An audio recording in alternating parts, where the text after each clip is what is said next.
A gorgeous Saturday afternoon here in Milwaukee, getting ready for Game 2 of this 3-game weekend set between the first-place Brewers, coming in 15 games above 500, against the Philadelphia Phillies. The fans are out, tailgating in full force, finally starting to feel like summer.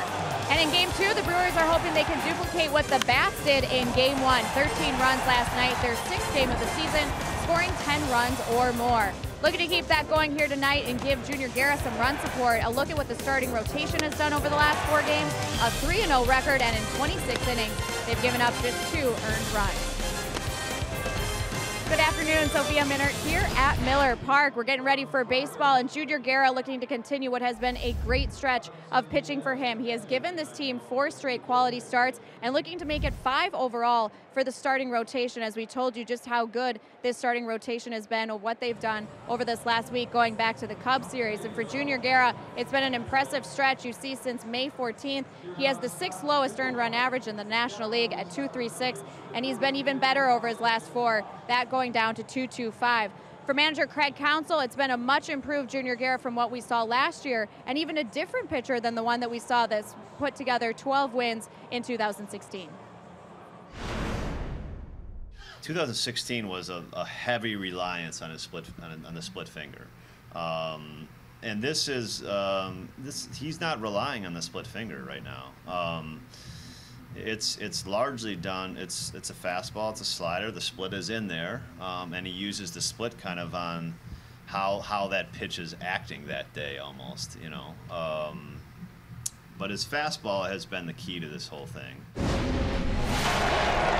Junior Guerra looks to give the Brewers another quality start, and the Brewers bats look to give him more run support.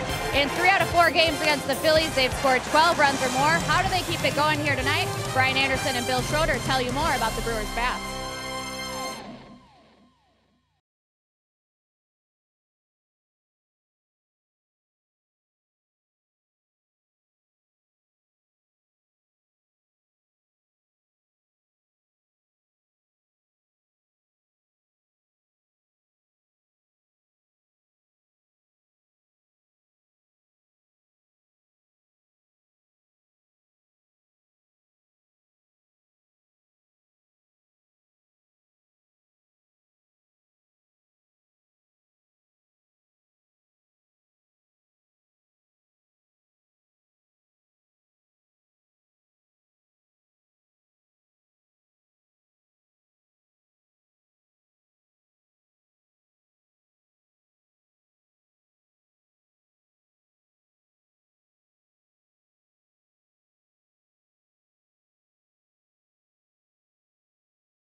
Hupy and Abraham, voted best, rated best. Hupy and Abraham, tell them you mean business. By Miller Lite, great taste and only 96 calories.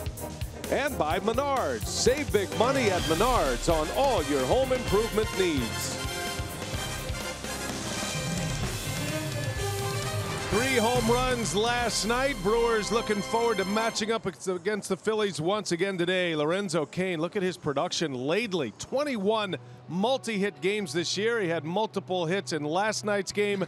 7 of his last 9, and he rides this Brewers offense. Hi, everybody. Brian Anderson along with Bill Schroeder. Great to have you with us. You've already met Sophia Minnaert.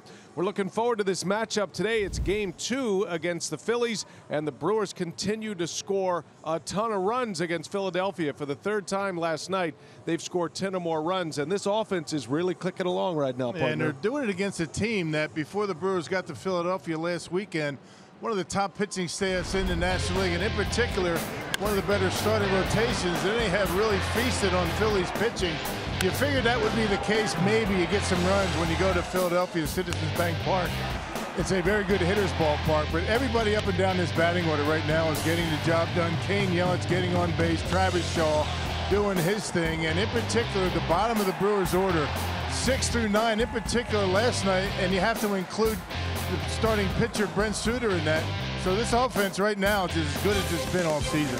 Well, Zach Eflin has the only win against the Milwaukee Brewers for the Phillies this year. He'll match up against Junior Guerra. It's the Brewers and the Phillies. Afternoon baseball from Miller Park on Fox Sports Wisconsin.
The first place Milwaukee Brewers indeed on fire. Hitting, pitching, defense, it's all been good. The starting pitching has been the headliner though. How about just 2 earned runs in the last 26 innings pitched? And it all started with Junior Guerra last Monday against the Cubs. He's back on the mound today on a beautiful afternoon for baseball at Miller Park. 86 degrees. Sun is shining brightly. Good baseball weather today.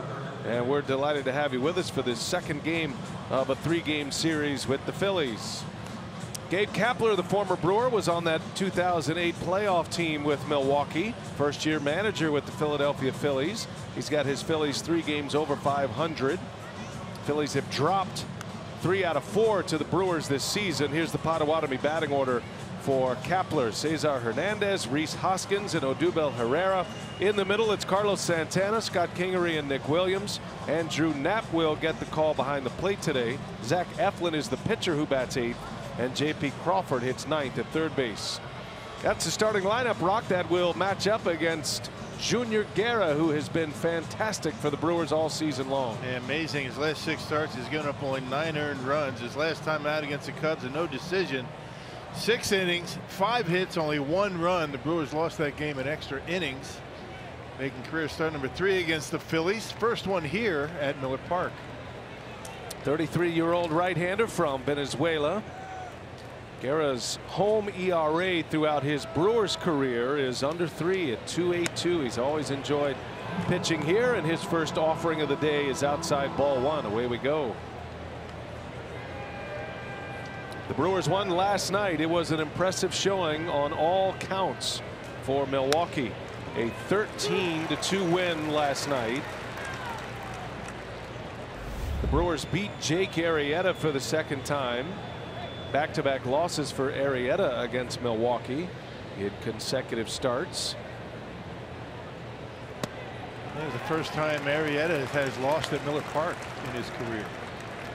Came in yesterday 3-0. Brewers hit him pretty well last night. The Brewers have 4 wins against former Cy Young Award winners this season. Beat Arrieta twice. They got Greinke and Kluber of the Indians. 1-2 pitch and a swing and a miss, and Guerra starts it with a bang this afternoon. A strikeout. Well, let's check out the Brewers defense. You got Braun, Kane, and Yelich in the outfield. Travis Shaw, Orlando Arcia, Jonathan Villar back in the lineup. He's back in the lineup. He missed a couple of games. And Thames at first. You got Eric Kratz behind home plate. Well, good to see Jonathan Villar back. Left calf injury, and Thames returning, so you have a different look to the right side of the infield today. Eric Kratz, a day removed from his 38th birthday yesterday, in the starting lineup as well, as Rhys Hoskins takes strike 1. Yeah, different look on the right side, no doubt. I mean, with the way Eric Thames is looking these days. Shaved his beard and all. Yeah, everything. Second start for Thames since returning from the DL. Eric missed nearly 7 weeks with a thumb injury, had thumb surgery. That thumb that he's blowing on right now, that glove hand. 1 ball, 1 strike on the talented young hitter Rhys Hoskins as he lines one into left field. That's going to get down, a base hit. All the way to the wall it goes. Braun will play it back, but not before Hoskins will reach on a stand-up double with 1 away. And he's a good fastball hitter, particularly middle in. Hit a home run in Philadelphia, a 3-run home run on a pitch very similar to this location. He pulls it and hits it hard down the line for a double. That's a dangerous spot to pitch him. Phillies have been challenged offensively. They like their talent. They've got a lot of young talent. And Hoskins, who missed a little over a week on the disabled list with a fractured jaw, he's been back a week now. They're hoping to get his bat going. Odubel Herrera homered last night for the Phillies, one of the few bright spots in the game last night. That came in the 9th inning. And Herrera has had great success against the Brewers in his career. Brewers were able to shut him down. Took it over in that series in Philadelphia last weekend.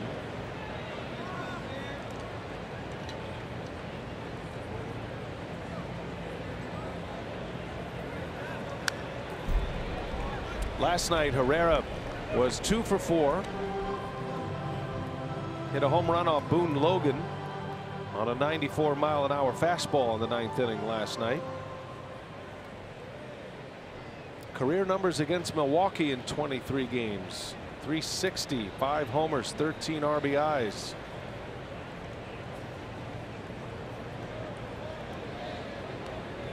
No balls and a strike. Just underway from Miller Park. Great to have you with us on this Saturday afternoon. And Herrera gets the early take on that. He'll do that every now and then. Taking on an 0-1 pitch. Boy, he was in a horrible slump, but a couple of hits in yesterday's game.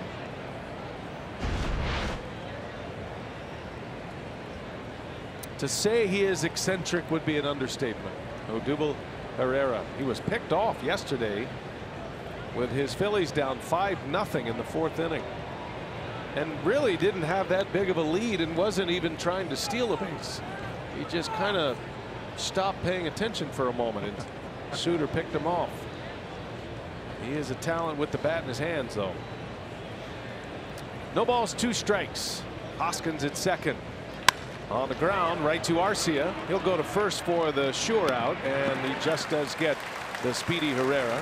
Hoskins does advance to third, but Guerra's got 2 men out here in the first. Yep, take the sure out. You get the next guy, and no runs across.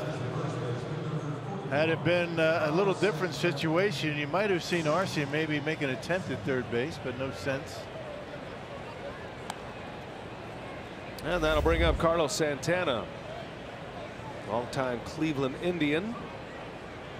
Santana signing a 4-year free agent contract with the Phillies this offseason. They invested big money in Santana and Jake Arrieta to the tune of about $150 million for those 2 players. He's got a runner at third, 2 outs, and Guerra drops one in for a strike, a fastball.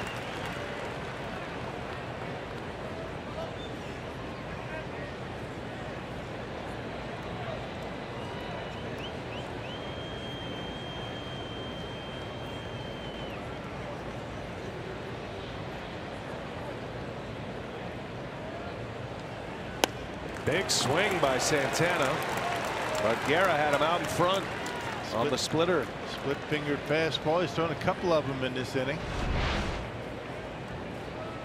The tumble coming out of the fingers and chokes off the speed at 85 miles an hour. A great look at that grip and release of Junior Guerra. Has not thrown as many splitters this year as he has in years past, but it's still an effective weapon for him. Yeah, Hoskins is way off the bag at third because there's nobody anywhere close. Travis Shaw is playing where the shortstop normally would be, and he is getting a ton off of there, almost halfway down the line. So there's a ball in the dirt. It's not going to have to get away from Kratz very far for him to be able to score.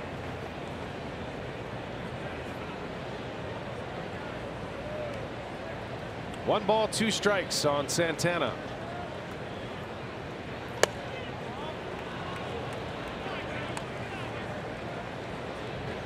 I wonder if that rattles a pitcher at all to see a base runner that close to home plate. I'm sure Guerra's measuring how far he is from the bag. If he steps off, could he beat him to the bag? Or can he get a throw to home plate fast enough? Right. I mean, you can almost, you know, he's out of the stretch. But it's got to be a little disconcerting to see a guy that far off the bag for sure.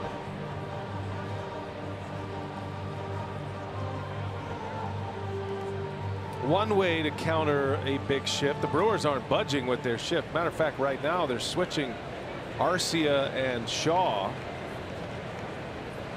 That the count has gone to 2 strikes. Very complicated, isn't it?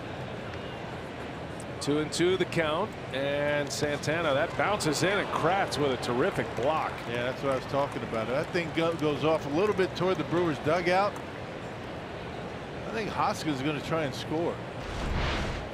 This is a terrific block and a ball that bounces, I think, right in front of home plate. But look at this, squares it up, able to keep it in front of him, and Hoskins not able to get the home plate. Look where he's at. Look at Hoskins. I mean, he's halfway to home plate. One of the benefits of having a Bill Schroeder-sized catcher behind the plate. A lot of surface area. That was textbook. That was outstanding. Big boy. Full count to Santana. He'll take his walks. And a swing and a miss. He went right back to the splitter and the strikeout to end it. Good start for Junior Guerra. A couple of Ks and a scoreless first, and now the Brewers are coming up.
Junior Guerra strands a runner at third. Craig Counsell and the crew.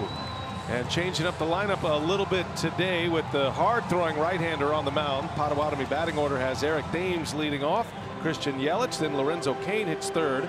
Travis Shaw, Ryan Braun, Jonathan VR in the middle with Eric Kratz, Orlando Arcia, and Junior Guerra rounding it out. Aguilar will sit, as will Santana. Zach Eflin, 8th start in the big leagues. He began the season in AAA. Had surgery on both knees last year, chronic knee problems. And he is back in the big leagues, Rock, and he is an extremely hard thrower that gave the Brewers fits. Yeah, good slider. He had a good changeup. He's 6'6", 215 pounds. He's signed by the Padres, #1 compensation pick in 2012. But this guy has a chance to be a good one. He has been traded twice. He's only 24 years of age. He's a Florida native. Traded from the Padres to the Dodgers, and then the next day, 2 years ago, was traded to the Phillies from the Dodgers. He was part of the Jimmy Rollins trade. Had 9 strikeouts against the Brewers last Sunday in Philadelphia. That was the lone win for the Phillies in that 3-game series. He's beaten a couple of, 2 pretty good offensive teams back to back. He beat the Cubs, and then the Brewers came into town to Philadelphia and he beat them. Strong numbers for Thames. He's missed a good chunk of the season, 41 games missed with that thumb injury. He was off to a great start when he got hurt. Got hurt on defense. He was trying to make a diving play, and the thumb got rolled under on his glove hand, and it required surgery. Tore ligament. In the air to left field. That ball's hit well. Hoskins going back, and he'll make the catch for the out. Hit it sharply. Just too much on the line, and Thames is retired. Well, let's check out the Phillies defense. It has been atrocious so far this year. They committed 4 errors in last night's game. Hoskins, Herrera, Williams in the outfield. Crawford, Kingery, Hernandez, and Santana. Kingery did not look good at shortstop yesterday. Had a couple of errors, and Knapp behind home plate. It has been a rough season defensively for the Phillies. Gabe Kapler has a few players in positions that, as he calls it, in developmental phase right now, and usually you see that in the minor leagues, but Kapler has been dogmatic about the idea that he is going to stick with these guys at the major league level, specifically his shortstop Scott Kingery, his right fielder Nick Williams. These are 2 guys that are going to play a lot in those positions, but 54 errors for the Phillies this year, most in the National League. Only the Rangers have more in the big leagues. Dogmatic. He's just been, I'm going to stick with it. I'm not changing. We're not vary from the plan. Okay, now I get it. The Philadelphia fans are used to the process with their NBA team, and they've got the Gabe Kapler process going. Always learn something in the booth. Dogmatic. I'm going to use that today. Careful now. It's risky out there. I know. It's a little over your skis. I know it is. 3-1 to Christian Yelich. And he takes a strike. Kapler's always been that way. He believes in what he believes, and was an excellent major league player, has a World Series ring with the Red Sox. Always enjoy a conversation with Gabe Kapler because you know exactly where he stands. He's an incredibly thoughtful person to start with. So he doesn't give you surface level conversation. He's eye to eye, and let's get into what really matters. And you have to be on the top of your game when you're talking to Kapler. He's not one of those how you doing, how the kids type stuff. There's a walk. Christian Yelich is aboard. And the first base runner for the Brewers. All right, check out our Pizza Ranch for the win. Junior Guerra has been pretty good so far. I mean, you can see the way he's been able to go about his business. Been one of the most consistent guys for the Brewers. He's been very good here at Miller Park. The Brewers in day games, they started out 4-9, but they're 10-4 in their last 14 day games. And talking about Eflin, he's a strike thrower, only 4 walks in his last 4 starts and only walked 1 against the Brewers in Philadelphia. So what does that mean? Brewers are going to be aggressive early. He just walks Yelich, and now Lorenzo Cain hitting third today. No Jesus Aguilar in the lineup for the Brewers, so Cain hits third, and Braun remains in the 5 spot in the batting order. It's a bit of an unusual twist to the lineup for Craig Counsell.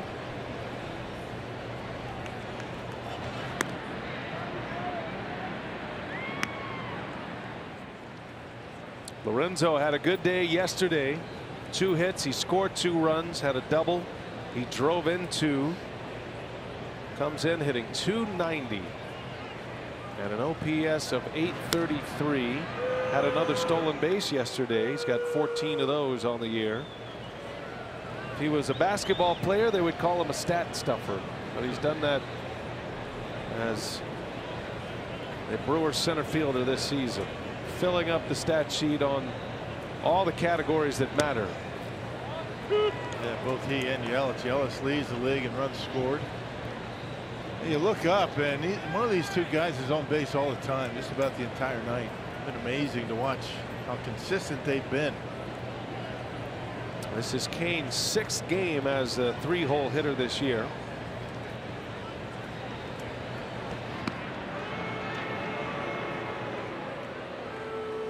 He's comfortable in that spot. Lorenzo says he doesn't change his game based on where he's hitting in the lineup.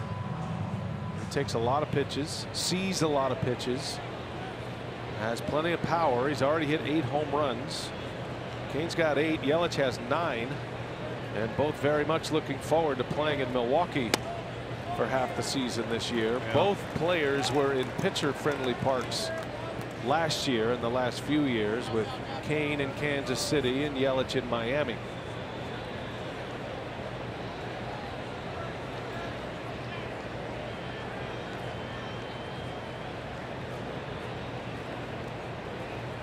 Two-one pitch. Cain into right, slicing foul and out of play. Yeah, just to clean up what I said about Yelich, leads the majors with 28 runs scored since the middle of May. So since been about a month, a little over a month, leads the league in runs scored. Truly the name of the game. Scoring runs, and he creates a lot of runs with his activity on the base paths. 2-2 to Cain. Never mind. Throw over to first, and Yelich is back. It does change the dynamic of the lineup a little bit when Cain hits after Yelich. Normally Cain in the leadoff spot, Yelich batting second.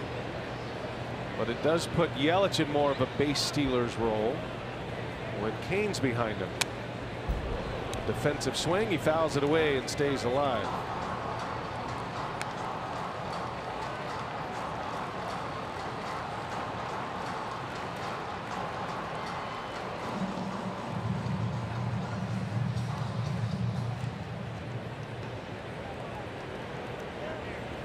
Lorenzo has 6 hits on the homestand. Started with a series win against the Cubs. And that one just missed. Count goes full. So the Brewers are seeing a lot of pitches early here. First 3 batters faced, and Eflin already at 19 pitches. Back-to-back full counts for Eflin. And not nearly the command that he had in Philadelphia, at least not yet. See if Yelich takes off. He does. Kane right off the end of the bat. Eflin will make the play for the out. It's out number 2. Yelich does advance on the play. And with a runner at second and 2 outs, it'll be Travis Shaw. Yep, off-speed pitch on a 3-2 pitch. Pretty good work by Eflin. Up 85 miles an hour, the changeup, and gets Lorenzo out in front. Little squibber off the end of the bat. Here's Travis Shaw with 2 away. Phillies failed to score in the first. They got a double from Hoskins. He was stranded at third. Junior Guerra with a couple of strikeouts, including a strikeout of Carlos Santana with a runner at third base to end the inning. And now the Brewers mounting a threat here in the bottom of the first. Brewers scored 5 in the second inning yesterday, and that put them on their way to that 13-2 blowout. Shaw's been great with runners in scoring position this year. They've been terrific against right-handed pitching. And Shaw down the right field line, foul. Hit it hard, but hooked it. He scuffled a bit against lefties, but he's one of the best as far as left-handed hitters against right-handed pitching this year. All 14 of his home runs have come against right-handed pitchers.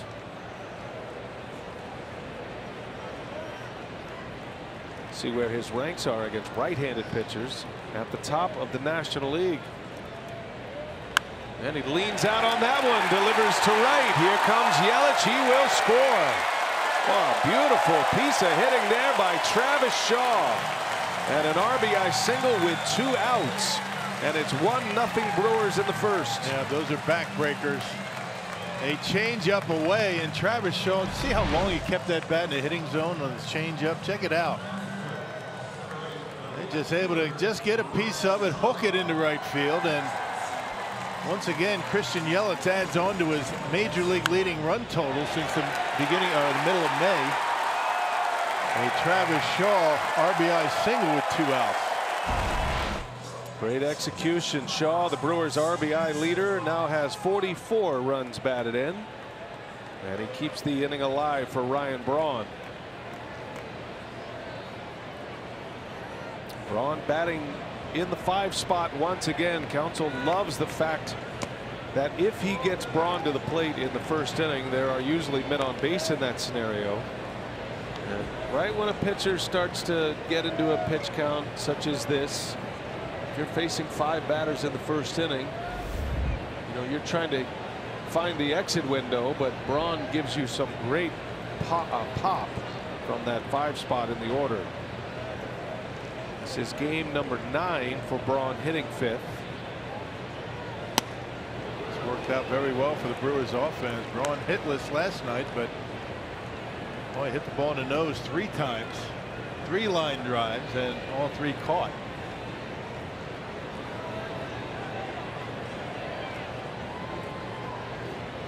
Well, for now, he'll have to settle on exit velocity as his marker for how he's swinging the bat. The batting average is a lot lower than what we're accustomed to with Ryan Braun. He's hitting just .239. But let's call it a hard .239. Yeah, well, it is.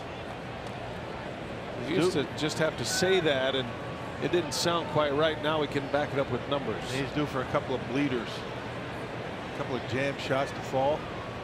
Braun had 2 outs yesterday where the ball left the bat over 100 miles an hour.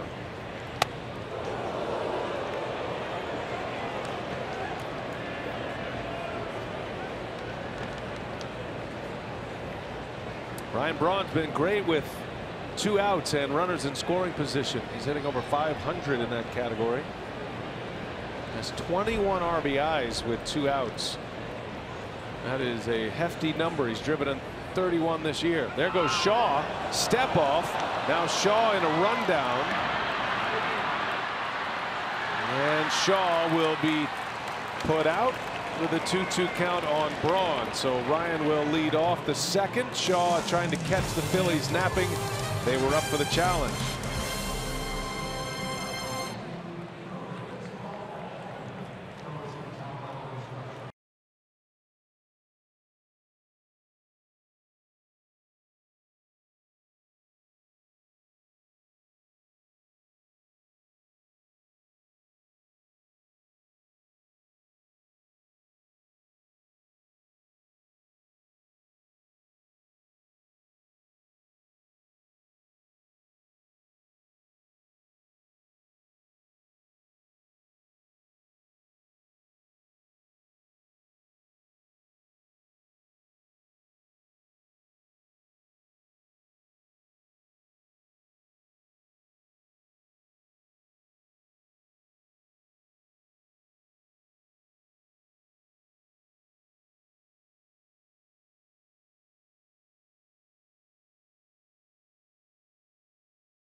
Five straight quality starts.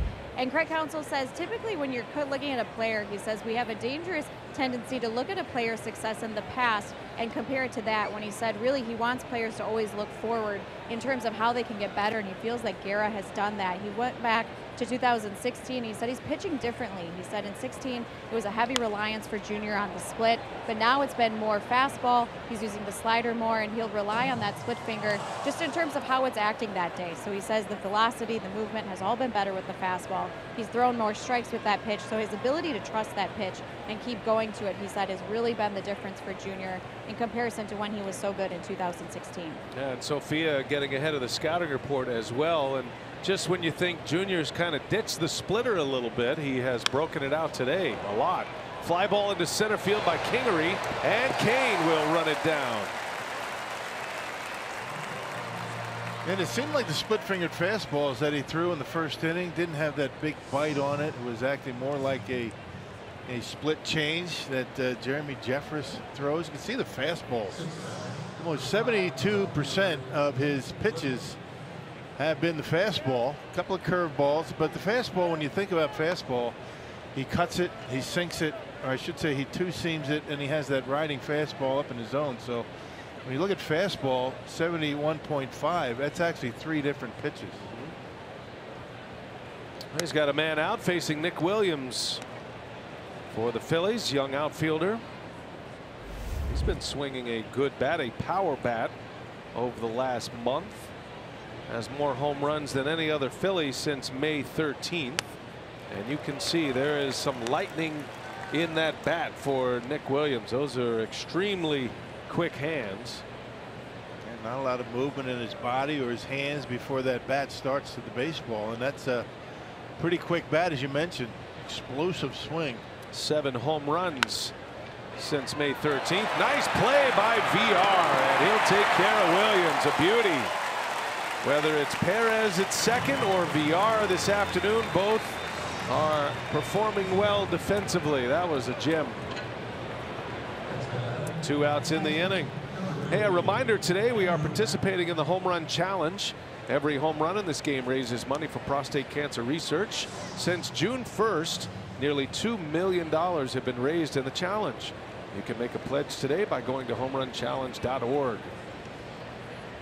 Father's Day coming up tomorrow, trying to keep Dad in the game. And Major League Baseball's terrific effort with the Home Run Challenge each and every year, raising a ton of money for prostate cancer research.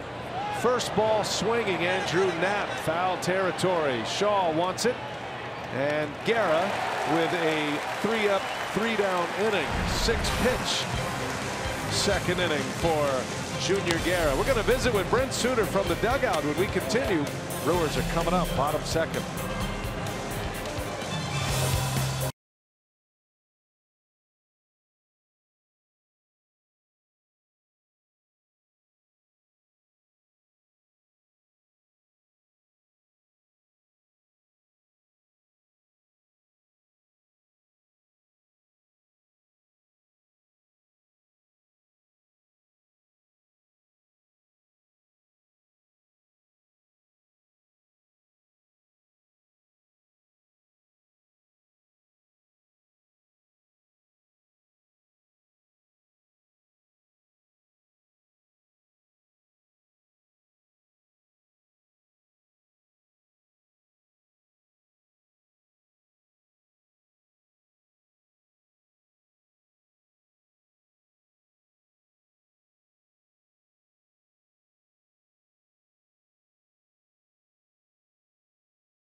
I'm gonna go with my instincts on this one. Saddle up, partner. Want to hear the most annoying sound in the world?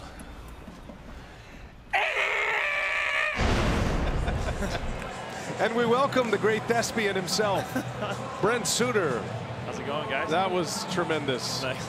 And unfortunately, you're becoming known across the country more for your acting than your pitching. But the way you pitched and hit yesterday, you're turning the tables. Welcome to our broadcast today. Yeah, thanks for having me. This is awesome. Looks like you're going to wear it a little bit. I'm gonna wear some for both sides, it seems. Yeah.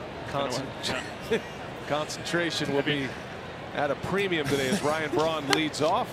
All right, Brent, as best you can, dealing with what you're dealing with, talk a little bit about your performance yesterday and what you take away from an effort like that. 7 strong innings. It was awesome.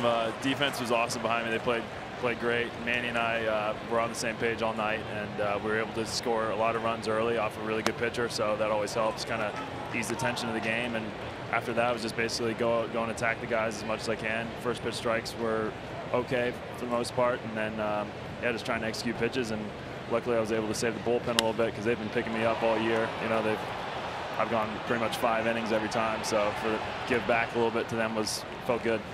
Brett, tell us a little bit about the evolution of that cut fastball and how you use that up in the strike zone. Is that something you've always done, or tell us how you actually came about that pitch? Yeah, well, my ball just started naturally cutting as soon as I picked up a professional ball for some reason. So it was kind of just a weird natural cut, and I kept using it. Used it in mostly on righties, but then more like probably around AA, AAA, realized I could go up and in with it and get a lot of weak contact and a lot of swings and misses. So just kind of been one of those things that like it continues to prove that it's a strong pitch, generates weak contact. So I just keep going to it. It's one of my strengths, I guess. Yeah. Now, is pitching up in the strike zone something you've always done, or is something that Derek Johnson has convinced all you guys that you don't have to throw 97 miles an hour to pitch up in the strike zone. It's been effective for all you guys this year. Right. I certainly do it more now than I probably ever have in my career, particularly this last probably month and a half, 2 months, just because we've kind of just said, look, listen, this is one of your strong suits. Guys want to hit it, and they just kind of misses the barrel, so just keep going to it. So definitely the last 2 months has been the most I've done, but really since I've been in the big leagues a little bit, I've been able to elevate with some success. So it's just one of those things the game just keeps telling me to keep doing it, so I just got to keep doing it. Visiting with Brent Suter, last night's winning pitcher, 7 innings last night, Brent, and I know after the game you made an interesting comment that you were glad that counsel let you go into that 7th, because there is a little bit of that, you know, that paper ceiling that pitchers want to try to break through, where, you know, that's not an area that you've pitched in before, but you have to do it, go through it to find out how to get through it. So tell us what you meant by that and how that worked for you last night. Yeah, absolutely. It was one of those things kind of letting me fight through the fatigue a little bit, fight through that whatever mental, physical fatigue, and kind of leave the game in my hands. And just that trust factor was awesome last night for them to leave me out there and give me a chance to pick up the bullpen was really appreciated, and hopefully I can kind of continue to do that as we go forward, because goodness knows they've been throwing a lot of innings down there and a lot of effective innings. So if us starters can continue to go deep into games and save them, especially during this stretch where you have one off day until the All-Star break, could really help. A strikeout here to VR, 2 outs in the inning. Brent, I think for a lot of fans out there, especially a lot of young players who are personalities like you, tell us how you compartmentalize the game day Brent Suter versus the fun-loving, great teammate, the actor, all the things you're doing. How do you differentiate between the two? I try to be the same guy days I'm pitching. I certainly am, like my wife will tell you, I'm a little quieter, a little bit more, you know, energy's conserved a little bit more out of the field. And then once it comes like an hour and a half before game time, I start locking it in, start getting a little bit more serious, and physically, mentally start locking it in. So it's really kind of doing that relaxation until the game kind of comes around. All right, well, Brent, thanks for being with us. Quick inning there. Thank you for your time. Yeah, thank you for having me. All right, that's Brent Suter. He was terrific last night, got the win for the Brewers, and the Brewers go in order in the bottom of the 2nd.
Are 20,000 of them to be exact. The Crew hosts these Phillies in a Father's Day game, and the first 20,000 fans at the ballpark will get a mini replica bullpen car courtesy of Quick Trip. Reserve your tickets today at Brewers.com.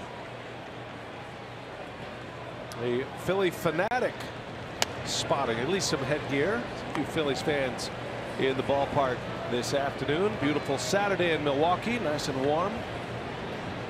And the Phillies here for the first and only time this season. Zach Eflin, the Philly pitcher, will lead off against Guerra. Remember, the Phillies have their pitcher batting 8th. So 8, 9, and 1 coming up for Philadelphia. Right now the Phillies at 3 games over 500, 35 and 32. They're keeping themselves relevant in the NL East. Arcia will flip one over to first for out number 1. And Eflin is retired, and that is 6 in a row retired by Junior Guerra, 7 out of 8 to start his day. The Braves have the lead in the division. Atlanta is 40 and 29.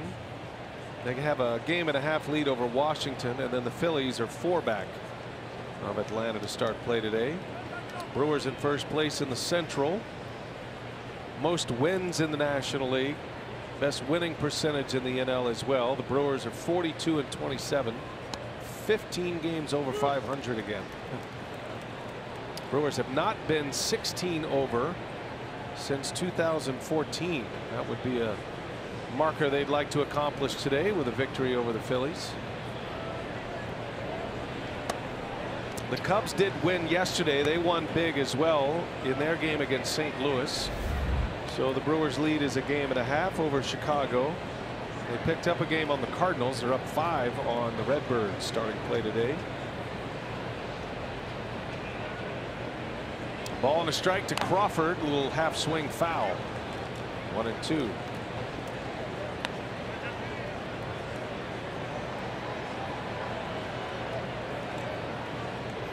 This is game number 70 of the season. How it has flown by. Yeah. Well, it does go by fast when you're having fun. We was playing some pretty good baseball. Good crowds as usual. Over 41,000 last night. It'll be pushing into the high 30s, maybe 40,000 this afternoon, and got a big crowd, potentially a sellout tomorrow. Still some tickets available for Father's Day. We hope you'll make plans to come join us at the ballpark. Yeah. Take Dad to the game and get a free car. A mini replica bullpen car, that is. Thus the Dumb and Dumber skit with Brent Suter as the lead, promoting that bullpen car giveaway tomorrow. It's a shame they're not going to be able to. I guess they could. They could continue to run that, right? I mean, the video really doesn't say anything about Father's Day or the giveaway, does it? I think it has some legs on it. I mean, I think you continue to run that. That never gets old. A nod to the supporting actors too. Jeremy Jefferson, Josh Hader in that. A few cameos too by Robinson Diaz. There's a swing at a miss. Guerra picks up another strikeout. That gives him 3. Pitching in the 3rd inning. He's coming off a 6-pitch 2nd inning. 94 miles an hour on the outside part of the plate. Up in the strike zone, and Crawford underneath. It's back to your point about these Brewer pitchers pitching up in the strike zone. It has been a dramatic change over the last few years, all under the tutelage of Derek Johnson, the Brewer pitching coach. How many years do you think Brent Suter heard from pitching coaches, all through his early days in the minor league? You can't pitch upstairs, kid. You got to pitch down in the zone. You don't throw hard enough to pitch upstairs. Right. Keep the ball down. It's not what you hear anymore. Not at all. You might hear just the opposite, actually, from Derek Johnson. Get the ball up. The way hitters are approaching their at bats with that slight uppercut, the quote unquote launch angle. Fastball is a difficult pitch to get to, even upper 80s, low 90s. 1 ball, 1 strike on Cesar Hernandez, who had 3 hits yesterday. Second time already this season that Hernandez has put together a 3-hit game against the Brewers. He was one of the few bright spots in the Phillies lineup yesterday. That's a tough out. Even when you do get him mad, he makes you work. Swing and a miss. Guerra's got that splitter dialed up right now, and Guerra goes through the side in order once again. Couple of strikeouts to boot.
approach. He had a couple of hits.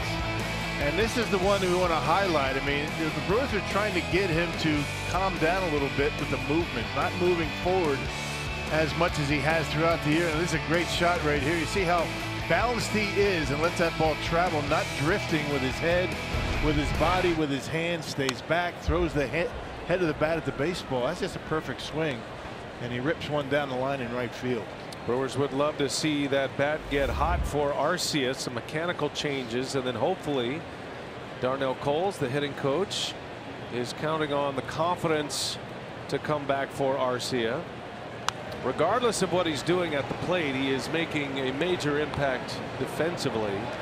He was terrific again last night. Matter of fact, first couple of innings he made two outstanding plays, one of them on a little pop-up, an over-the-shoulder catch.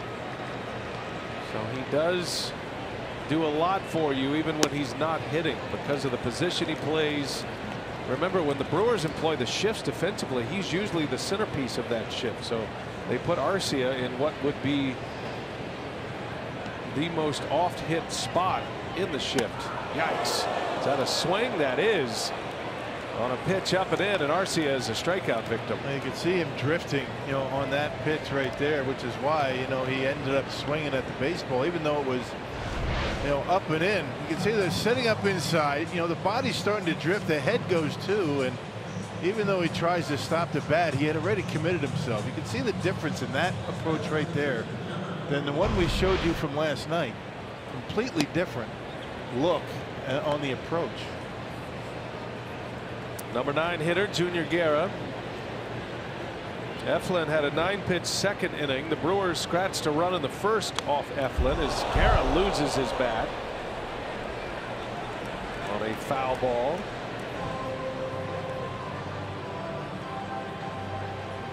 The idea with the leg kick, and a lot of guys use it. The idea behind that is to not drift forward, to stay on the backside. Yeah.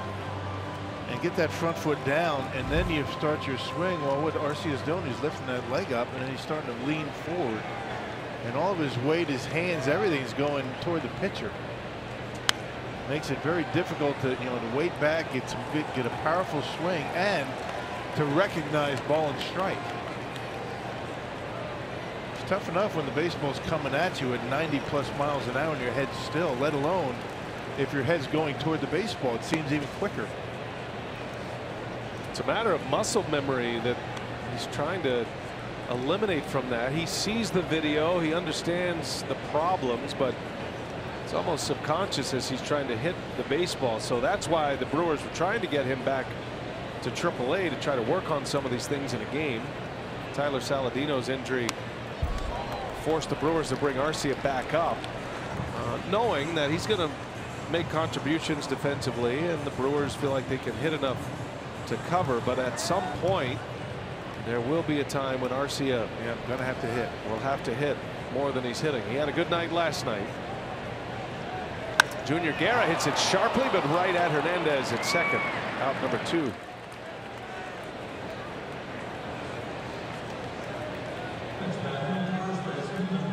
The 6'6" right-hander Zach Eflin gave up a run in the first on a 2-out RBI single by Travis Shaw. Shaw was then caught stealing to end the inning. Eflin has not allowed a base runner since. He's only given up the 1 walk and the 1 hit, both coming in the first inning. And he's got Thames out in front of a changeup. Second time around here for the Brewers against Eflin. Thames lined out to left in the first inning.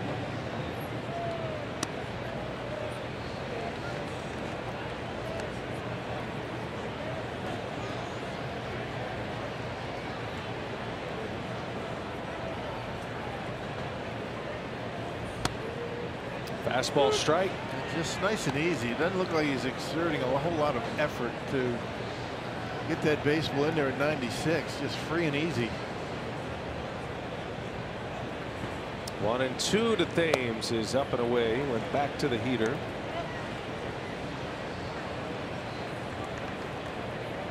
Thames making his 18th start of the year at first base when he was hurt. He was the club leader in homers with 7. Down he goes. Another changeup. And a 3-up, 3-down inning. Eflin has that changeup locked in. That's 3 strikeouts now.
Zach Davies, and earlier this afternoon he was out throwing his second bullpen. Again, he's on the disabled list for the second time, dealing with that right rotator cuff injury, but Davies has been doing well with his bullpen work. That was his second session, and he'll be ready to go out on a minor league rehab assignment as early as next week. He'll start in AAA with Colorado Springs. He's expected to make 3 starts, and he may finish with 1 final start in Appleton with the Tipper Rattlers. And good news as well for Wade Miley. He's on the 60-day disabled list with an oblique injury, but he's been doing well in his bullpen work, and he's going to be throwing a live BP on the field here tomorrow before tomorrow's game. So 2 starters making good progress, looking to get healthier before the All-Star break. All right, Sophia, thanks. Rhys Hoskins greets Junior Guerra with a booming home run on the first pitch of the 4th inning. A no-doubter high off the facing of the Stadium Club in left field.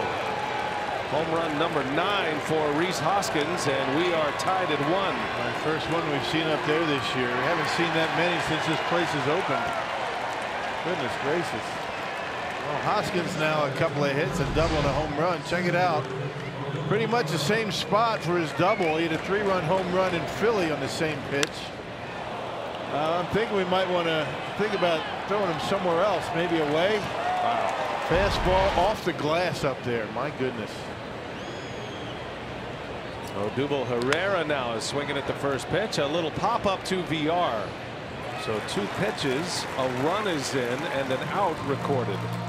Obviously, Garrett didn't want the pitch in that spot, probably trying to elevate a little bit up and in, but left it down. And Hoskins, wow. No cheapie there.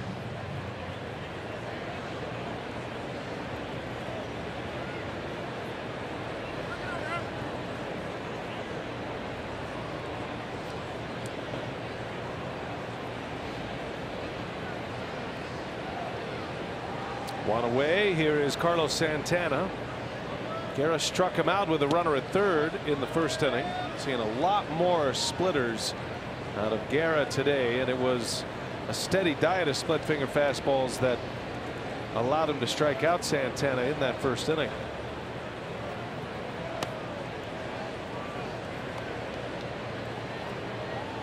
Santana's always been good getting the barrel of the bat out on fastball, so maybe one of the reasons why they're trying to get him with the off-speed stuff. Santana, one of the more patient hitters in the big leagues. He's currently 8th in the majors in walk percentage. Phillies actually have 3 players in the top 12 in the league in that category. Santana, Hoskins, and Hernandez. They do see a lot of pitches per plate appearance as a team.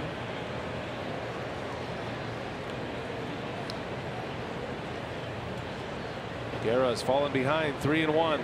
Misses. Ball 4. And the first walk issued for Junior Guerra. Phillies have a man on with 1 out. Eric Kratz, the former Philly, out to have a chat with Guerra. First mound visit of the day. And again, the kitchen sink tried every one of his pitches to get Santana that time. Even threw that 2-seamer. The tailing fastball. Wasn't able to throw the splitter for strikes.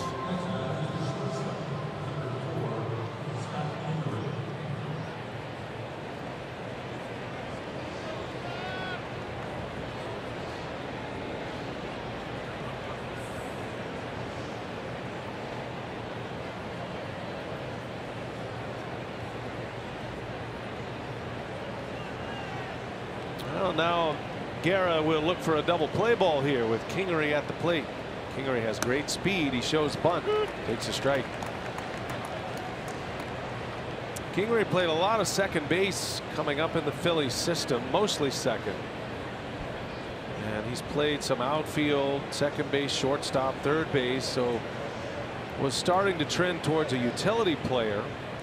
But Gabe Kapler is convinced he is a major league shortstop and is going to give him a chance to play every day at the shortstop position.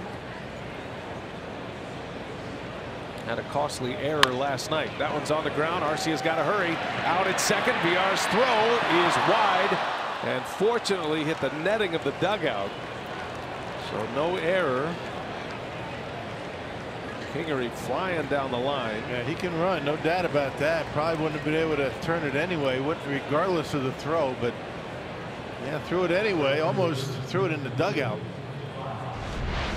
Second out of the inning at second base. Nice soft hands. Arcia, good feed over to VR, and I guess the throw wasn't all that bad. I think you know, Bain a little bit off balance on it. No harm, no foul, no error. Kingery still at first, and here is Nick Williams now. Brewers put a shift on for Williams, expecting him to pull on the ground, which he did last time up. Hit one right at Jonathan Villar at second base. Villar made a nice pickup on a hard hit ground ball. 2 outs in the inning. A run is in on a Rhys Hoskins homer. That's going to skip by Kratz, and on to second base goes Kingery on a wild pitch. Split fingered fastball in the dirt that you know, Kratz didn't get the glove all the way down. Sometimes that glove comes up just enough that the ball scoots right through. Right through the wickets. Believe it or not, that is Guerra's first wild pitch of the season, which tells you A, he's not throwing as many splitters, and B, the Brewers catchers have done a good job blocking that pitch. Not this time.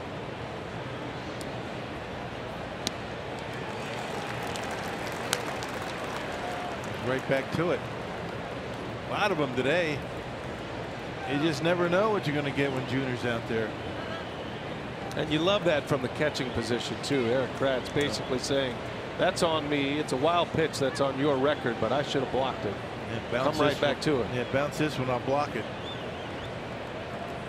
1 ball, 1 strike on Williams. Williams, one of the better fastball hitters going with that quick bat of his. Pitch number 50 for Junior Guerra.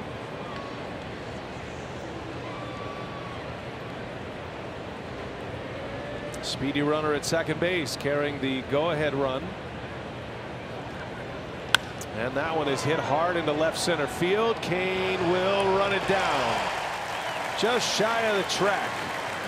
Guerra gets the out, and the inning is over. However, the Phillies tie it up. A home run from Rhys Hoskins makes it 1-1.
PHIATMIL.com/vote and cast your ballot up to 5 times per day, 35 times total, to help send your hometown crew to Washington this July for the MLB All-Star Game. Get online and vote. Christian Yelich is performing like an all-star. He jumped on the first pitch yesterday, and Powerball home run number 9 for Yelich, one of the 3 homers in the Brewers' rout yesterday. They won it 13-2. Yelich now with 30 RBIs. That was a 2-run home run he hit yesterday, part of a 3-run 4th inning. Terrific numbers across the board, hitting over 300. 9 home runs, 30 ribbies, OPS of 856 currently after his walk in the first inning. Yelich scored the lone Brewers run in the first. He walked and then came in on a Travis Shaw 2-out RBI single. Yelich chases one, and a strikeout for Eflin. That's number 4. And he has strikeouts to 3 of the last 4 hitters. And remember, he struck out 9 Brewers back in Philadelphia his last start. This guy's got good stuff. I mean, this starting rotation for the Phillies, although they have not fared all that well against Milwaukee this year, one of the better rotations numbers wise in the National League. This guy a big part of it. Twice the Brewers scored double-digit run totals in Philadelphia, and then last night scored 13 runs against the Phillies. So in 4 games played, 3 of them they have scored double-digit runs. There's a shot back up the middle, a base hit for Kane. First hit since Kane delivered, or rather Shaw delivered a single back in the first inning.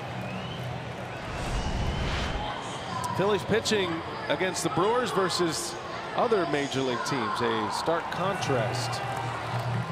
Yeah, amazing numbers, amazing stuff. I mean, the Brewers offense has, for some reason, figured out this Phillies pitching staff.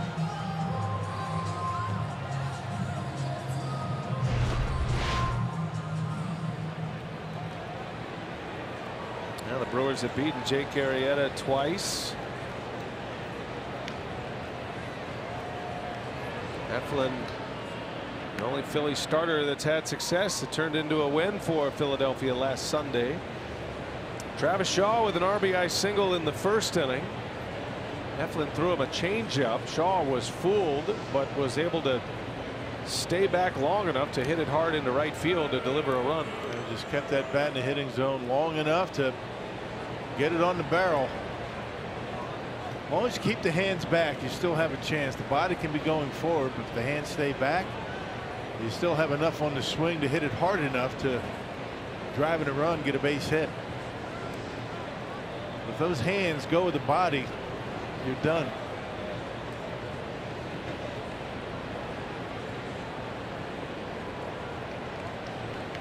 It's impressive how big league hitters recognize a pitch, start the swing, recognize the pitch, and then slow the body down if it's an off-speed pitch. And the good ones like Shaw, who is having a terrific run here as a Brewer the last 2 years. He has really found a home here in Milwaukee. He loves hitting here and has proven to be an everyday player. His label when he was coming up with the Red Sox is that he was most likely going to be a platoon player, that he would not be able to handle left-handed pitching. That has not been the case for him, wasn't the case for him last year.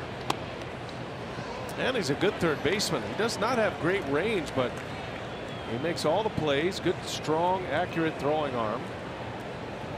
He was a shortstop in high school growing up in Ohio. He said his best position, his favorite position, is first base. Kane just back. Yeah, pretty good close. move. Yeah, pretty close. I wouldn't get much more than that. Yeah, but these hitters are so good at this level that, you know, we talk about making adjustments at bat to at bat. These guys can actually make adjustments within a pitch. I mean, they'll start their swing, they'll make an adjustment based on the movement. Wow, I don't know. That might go to review. Now Phillies are taking a look at this. Gabe Kapler just saying, give me a second, and then check it out. So now this one is, it looks like Looks like they might get an out called here.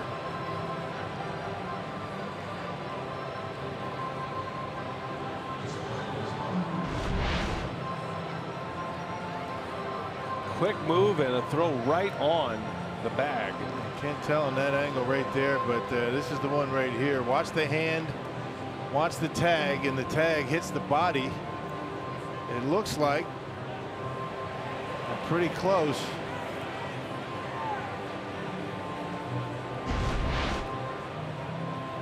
The crew chief is Jeff Nelson. He's the home plate umpire. Laz Diaz, the calling umpire, over there with him. Is there enough evidence to overturn? The call on the field was safe.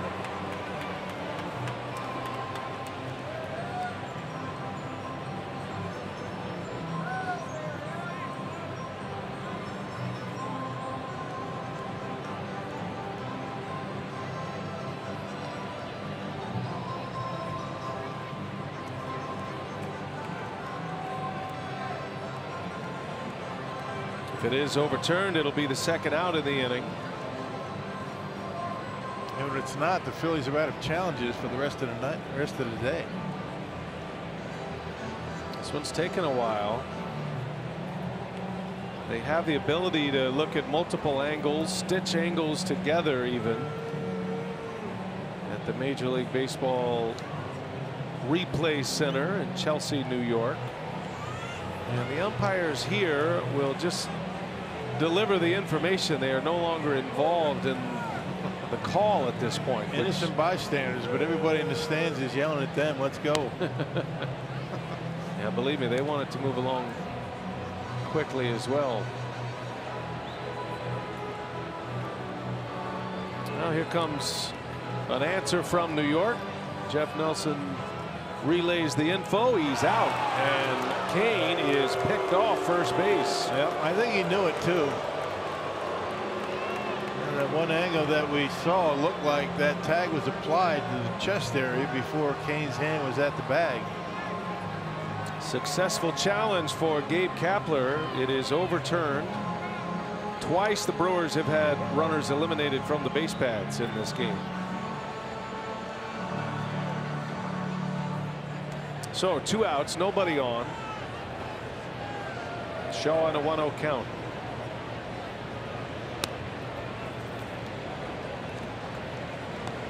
Time of review was 2 minutes 9 seconds. And sometimes, you know, it's okay to be aggressive, but you know, when you make outs on the bases with Ryan Braun at the plate and Travis Shaw, those aren't the times to be making outs. Talk about instant offense at the plate. On a warm day in Miller Park, which is hitter friendly. Shaw swing and a miss. How about that? He threw him a 3-0, kind of a BP fastball for him, or cruising fastball, not his 96, 97 mile an hour heat. That came in at 92. Yeah, as Pete Vukovich would call it, a dead fish. Shaw pulls one foul, so it's gone from 3-0 to 3-2. Not sure why he calls it that, but kind of works. That's what Vukie used to call it, the BP fastball. That means the big fastball is the live fish, right? Yeah, I gave him the dead fish. He's still in the ballpark. I saw him today. 3-2 to Shaw, and a swing and a miss. He got the changeup this time, and Eflin, impressive pitching, coming back from 3-0 down to strike out Shaw to end the inning.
between the Yankees and the Rays out at Yankee Stadium. Giancarlo Stanton and Gabby Sanchez would hit back-to-back homers to give the Yankees a 4-0 lead in the 5th inning off of Rays starter Ryan Yarbrough. The Yankees with the win today move to 46-20 on the season and still holding on to first place in the division, just a half-game lead over the Red Sox. Well, as good as the Brewers have played, Sophia, you think about the Yankees at 46-20 now. They are maintaining that pace with Boston. That is going to be a two-horse race, you would imagine, all season long. Two massive records to start the year. Boston's actually played 5 more games than the Yankees. They are 48-23. They are in Seattle today. Look at the Mariners, how good they've been playing this year. 45 wins for the Mariners, 45-25. Now the Mariners start play today a half game behind the Astros in the American League West. Astros have won 9 in a row.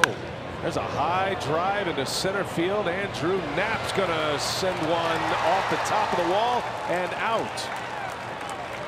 And another solo home run for the Phillies. They have taken the lead here in the 5th inning, as Knapp hits his first home run of the season. Unusual for Junior Guerra to be giving up home runs. He only allowed 6 before tonight's game, or today's game, and second one, back-to-back innings. Location, location, location, right down the middle. Knapp with a nice swing. Knocks one out of here to center field. 2-1 Phillies now, and their pitcher Eflin is pitching well. He is at the plate. First home run of the year for Knapp, who backs up Alfaro. There's a ground ball through for a base hit. Back-to-back hits. The pitcher Eflin with his 4th hit of the year. Consecutive games where Philly starters have been able to come up with base hits. Arrieta had a single last night.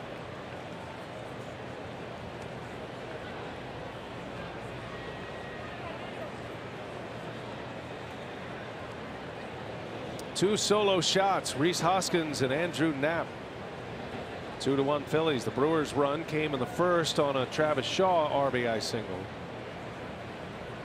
Here is J.P. Crawford, the 9-hole hitter.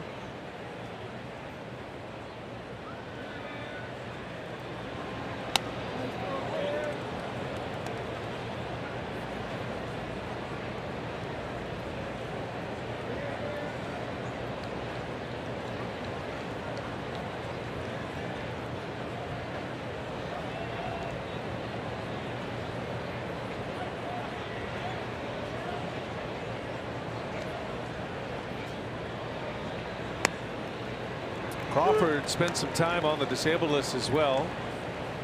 He missed 5 weeks, a little over 5 weeks. Had a right forearm strain. Was on the DL at the end of April. So he's just getting back into the mix as well. Kepler likes Crawford over at third base and Kingery at short. Hoping to develop both of those players. Crawford's only 23 years of age. And that's what we're talking about. A lot of these guys are playing a bit out of position. It'll take a while for them to get adjusted. Got to be patient with them. But they are making a lot of mistakes in the field. 2 balls and a strike to count on Crawford. Got a runner at first. And it goes to 3-1 now. One of the big trades for the Phillies that landed him a number of prospects and landed him 3 players that are in the big leagues right now was the Cole Hamels deal in 2015. Hamels had thrown a no-hitter for the Phillies at Wrigley Field and then was traded shortly thereafter to Texas. Texas made it to the postseason that year. But the Phillies got Williams, Alfaro, their catcher, Jake Thompson, one of their relievers. Big swing and a miss by Crawford, and it's 3-2. Goes the hat. You got to wonder if Cole Hamels might get moved at the deadline. Texas having a rough year. That's the big name that's out there and available. They've lost 7 straight. 19 games back.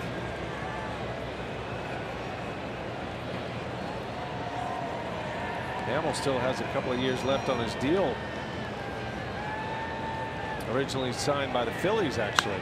There's a pop-up foul territory that's going to end up in the seats.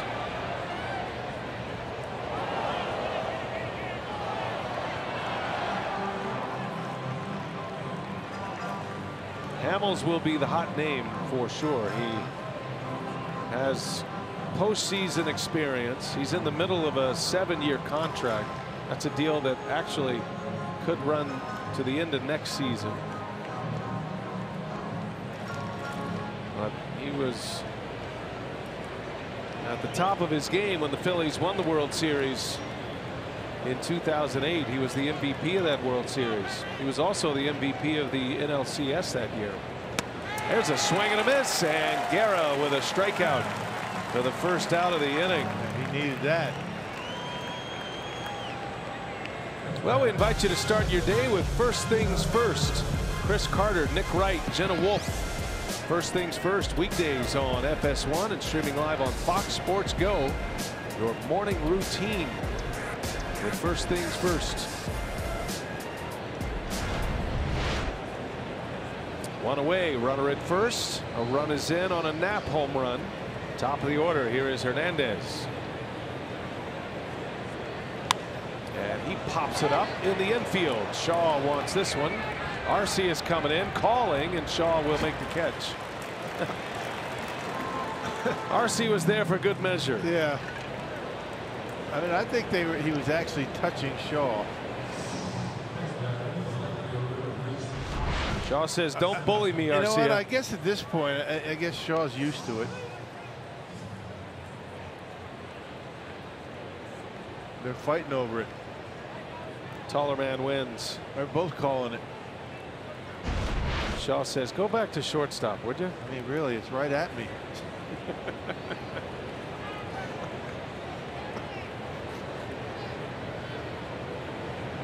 Two gone. Rhys Hoskins now.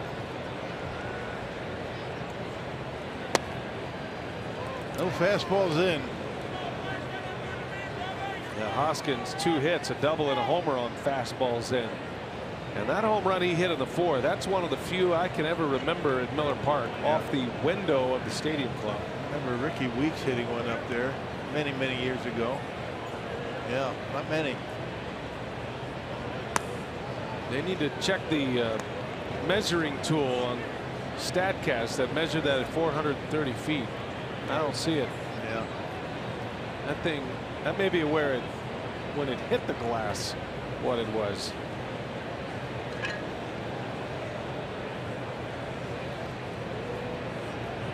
You see a lot of 430-foot home runs. Very rarely do you see one hit the facing of that Stadium Club.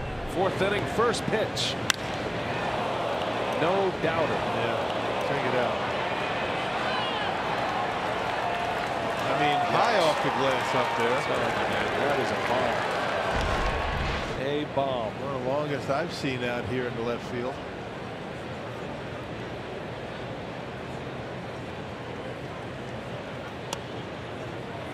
And Hoskins draws the walk. I don't blame him. So Guerra has given up a run in this inning on a homer. Now 2 on with 2 out. And a crucial matchup with Odubel Herrera coming up. One swing of the bat could change this game quickly. And Herrera's got plenty of pop. First and second, 2 outs. Herrera's 0 for 2. Guerra got him on a little pop-up, a jam shot pop-up to second base his last time up. First time at the plate, he grounded out. Wow, missed it by a ton. That splitter from Guerra. Yeah, he was right on it, thinking it was a fastball. Almost came out from under his hat.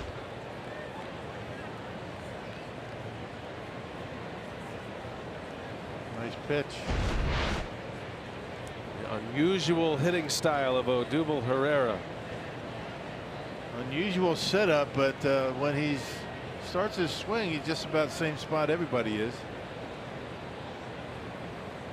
It looks so uncomfortable.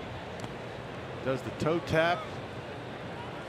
That's just his way of reminding himself to keep that front shoulder closed. It's the way he's twisted it set up too. You know, the legs are open, hips are wide open, but then he's turned kind of coiled at the top. I feel like as a pitcher, if you held the ball long enough, at some point it's going to become an uncomfortable setup for Herrera. And he's actually really close to the plate when he starts his swing.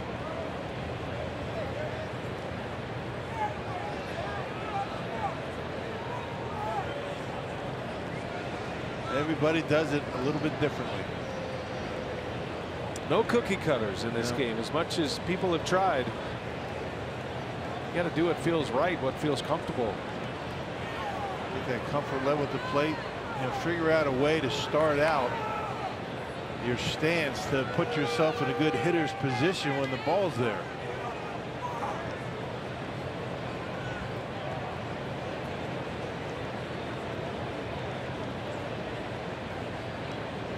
One ball, one strike on Herrera.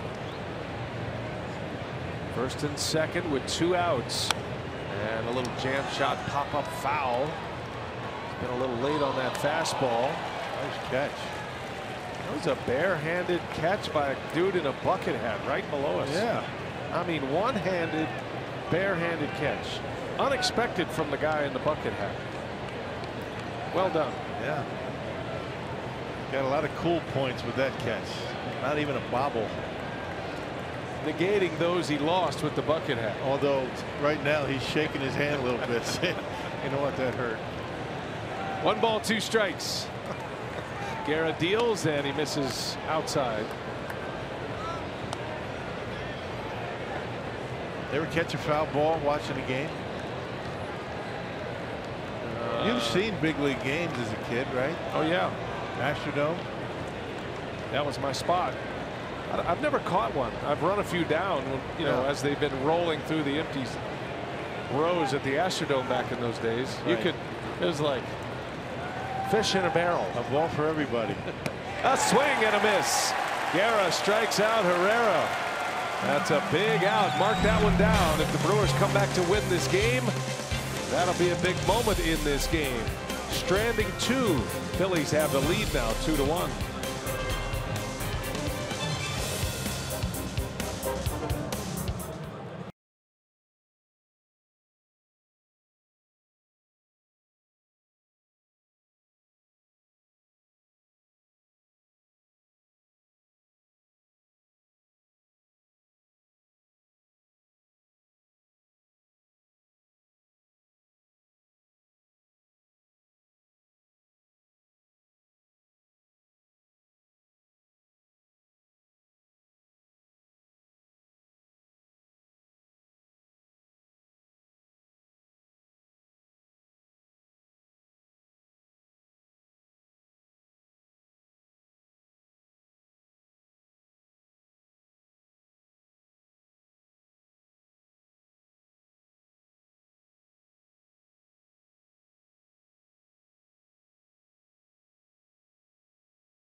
The Wisconsin Lottery, reminding you to please play responsibly.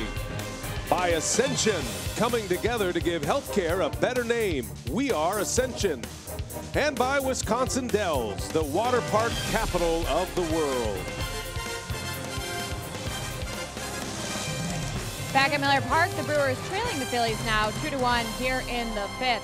Taking a look at our UW-Whitewater minor league scouting report, and this is a good one. In Double-A, Biloxi starter Zach Brown was nearly perfect last night. He took a perfect game into the 8th inning. An error by Corey Ray broke it up. He held on to the no-hitter and was just 1 out away, but he did finish with his first complete game as a professional. He allowed just that 1 hit, struck out 8 as well on the season. He moves to 6-0, a 2.53 earned run average. You see there the 84 strikeouts to just 21 walks on the season. And congratulations are also in order to Biloxi. They finished the first half of the season 40-28, first place in the South Division, and they are first half South Division champions. So what an outing by Zach Brown, and a good first half by Biloxi there. Yeah, good clincher for him. We've been hearing his name a lot, Zach Brown. The Zach Brown with a K. Makes sense that the pitcher Zach Brown has a K in his name, as opposed to the musician Zach Brown. 8 2/3. Too bad, huh? Clinch the first half. They will be playoff bound.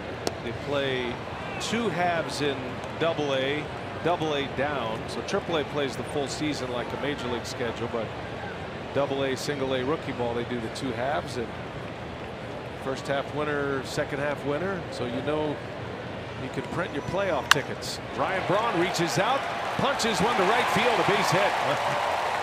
Almost got by Williams. Braun with a single to start this 5th inning. I think if that ball got caught, we might have had an issue with Brawny. He might have lost his mind.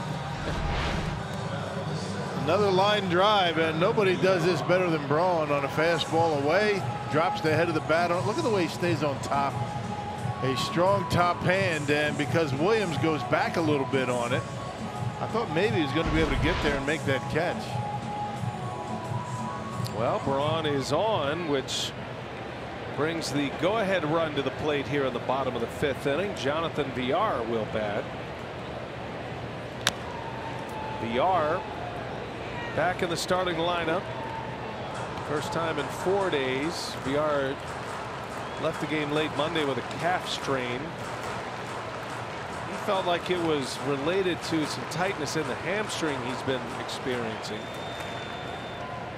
And so didn't go on the disabled list, just shut him down for a few days. And this is his first game back. Slaps one foul. It's quickly 0-2 on Villar. Hernan Perez filled in nicely, particularly last night. Villar is a former Philly. He was traded from the Phillies organization to the Astros. And then the Brewers got him in a trade from the Astros. His roots are with the Philadelphia Phillies. As a called strike 3. And Villar is rung up. Strikeout number 6 for Eflin. At 93 inside corner. And working the edges very well. Look at the way Knapp, he sticks the landing. Puts it right on the corner. Makes it look good for Jeff Nelson and got the call. Brings up Eric Kratz, another former Philly.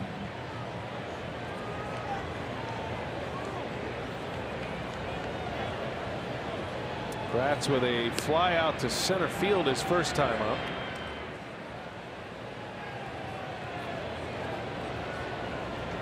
Kratz can put former in front of a lot of teams and franchises he's been with.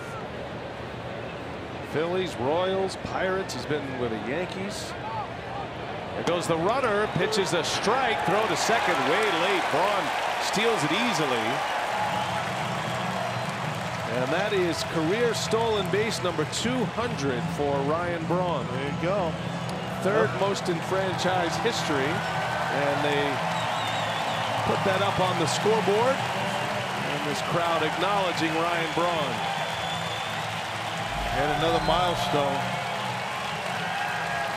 Next up, Robin Yount, 271. I doubt he gets there. And then Molitor, over 400. And Molitor is the franchise leader, 412 career stolen bases. No balls and a strike on Kratz. Tying run at second base. And Kratz into center field. Long run for Herrera, and he'll run it down for out number 2.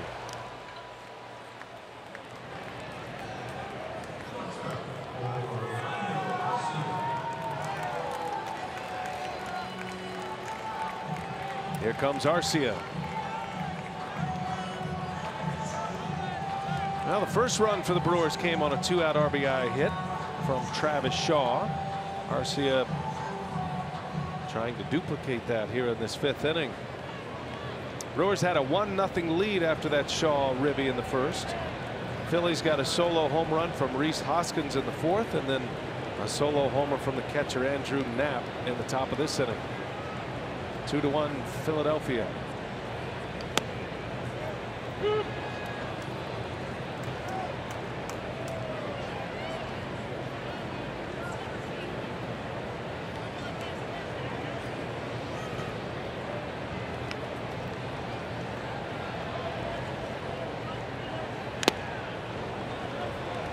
Oh, and 2 the count on Arcia.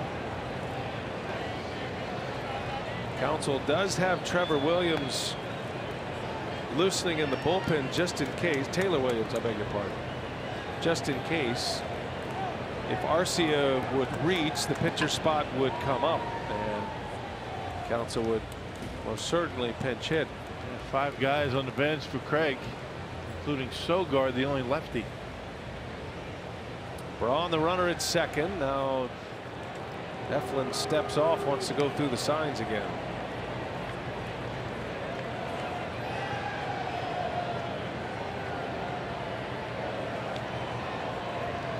Oh, 2 outs. Tying run at second base for Arcia. And a chopper first base.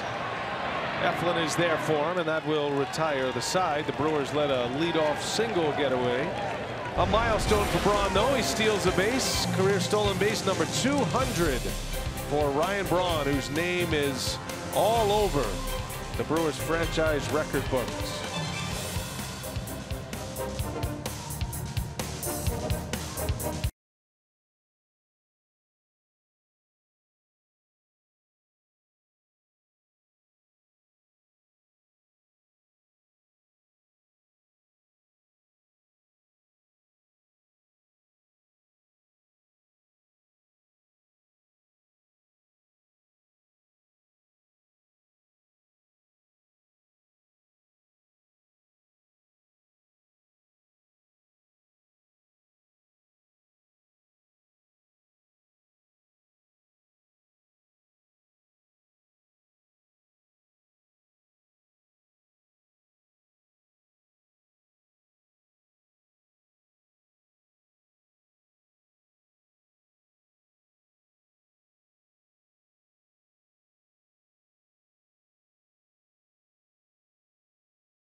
Thomas Mueller and defending champion Germany battle Mexico in group play, and then Brazil faces off with Switzerland at noon.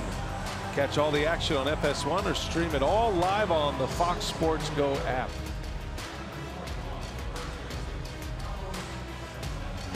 We head to the 6th inning at Miller Park, Milwaukee. Brewers Phillies, game 2 of this 3-game series. Brewers won last night. Phillies have a 2-1 lead today. Junior Guerra back to work in this 6th inning. He'll face Carlos Santana to start it. Guerra coming off a 22-pitch 5th inning. Taxed him a little bit, but he did strand 2 as he struck out Herrera. Guerra's spot in the batting order is due to lead off in the bottom of the 6th inning, so you know Counsell would love for him to be able to get through this one with ease and then turn it over to his offense to try to regain the lead. Get into that bullpen. Back-to-back starts against Milwaukee. Eflin's been terrific. You can see why the Phillies are so high on him. 2 balls and a strike on Santana, the switch hitter. Former catcher. He doesn't catch anymore. He's a first baseman / DH with the Indians. Everyday first baseman for the Phillies. There's a strike. 2-2.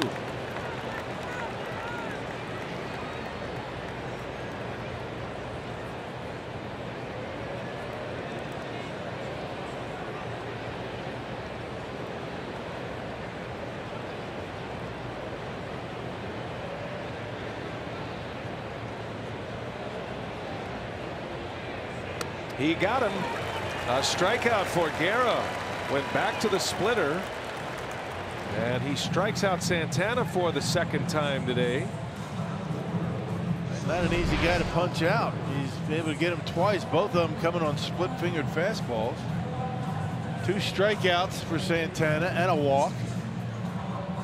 And waves at that one. Good pitch. 7 punch-outs for Guerra. 1 away in the 6th inning. Here is Scott Kingery.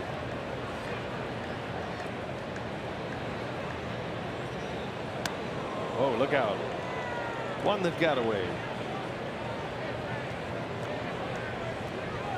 Kingery is an interesting study as well, because the Phillies are so confident in his ability to be a productive major leaguer. They gave him a 6-year contract. This is his rookie season. Amazing, isn't it? Yeah. He is signed through the 2023 season. It's incredible. 6-year, $24 million deal. And he's just getting to the big leagues.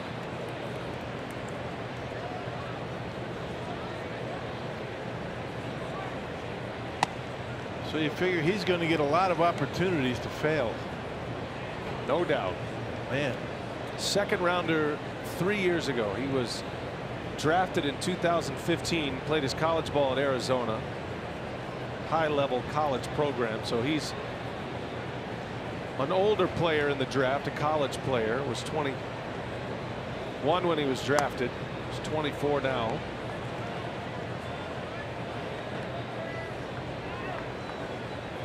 He's played in all but 4 of the games for the Phillies this year.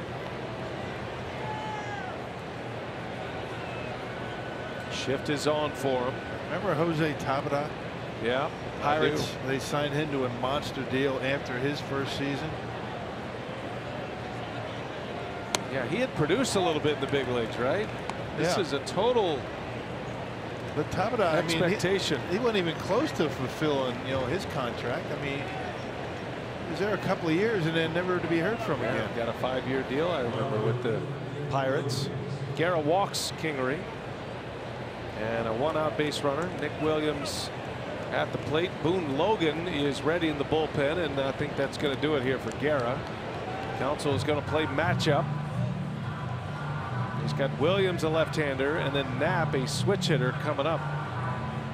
So it's the end of the line for Guerra, whose leash was short here in the 6th inning. And he will exit. He pitched well, but he's down in this game, giving up 2 solo home runs. And here comes Boone Logan, pitching in consecutive games against the Phillies.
For heroes. For each post, T-Mobile will donate $1 to support veterans. Pitching change here at Miller Park on a hot afternoon. Junior Guerra is out, 5 1/3. 82 pitches for Guerra. Strikes out 7. Runner at first, his responsibility. And so Council is going to play matchup here with the left-handed hitter coming up. Nick Williams at the plate. Left-hander Boone Logan will be on the mound. They saw him in yesterday's game. Logan got off to a little shaky start in that game last night or yesterday, but did strike out the side after allowing a home run. Quick hook for Craig Counsell and Junior Guerra. You see Logan's numbers, an average over 5. Watching Logan pitch yesterday, giving up that home run to the first batter he faced, Herrera. But then he settled down, and it looked like there was a moment in that inning yesterday where he found something. And I'm sure Craig Counsell is leaning on that memory because he was electric again in the last 3 batters he faced yesterday. Yeah, fastball is much better. He's got the lefty, the switch hitter on deck.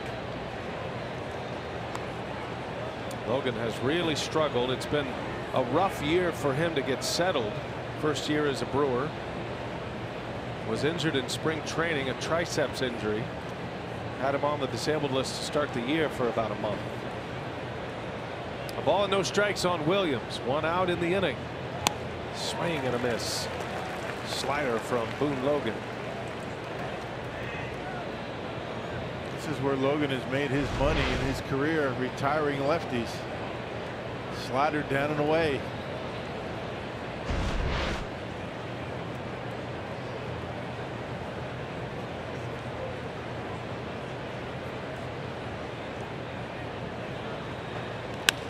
Little flare in the left center. That's going to get down.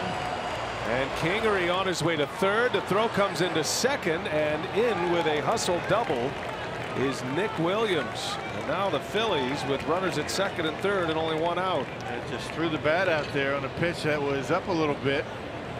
Looked like a slider that hung up just enough for Williams to be able to just slap it out there into the gap. The Phillies set up nicely. Check it out. Not a bad pitch. Just not trying to do too much with it. Put it in play, and he doubles into left center. There's a lot of Kenny Lofton in that swing. Lofton didn't have the power, but that swing right there was a carbon copy of a Kenny Lofton protect swing. Swing and a miss, Andrew Knapp. And Logan needs to retire lefties when he comes in. He can't allow these lefties to get base hits. Gave up a home run yesterday to a left-handed hitter. And now the double to Williams. Knapp, a switch hitter. Knapp hit a home run to straightaway center field in the 5th to give the Phillies the lead. Logan's got him down 0-2 now.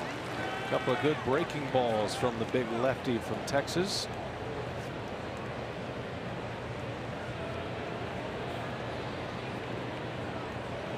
A strikeout would be ideal in this scenario. Brewers have their infield halfway in. Kingery has great speed at third base. And he got him. Went right back to it, and on 3 pitches, Knapp strikes out. All sliders.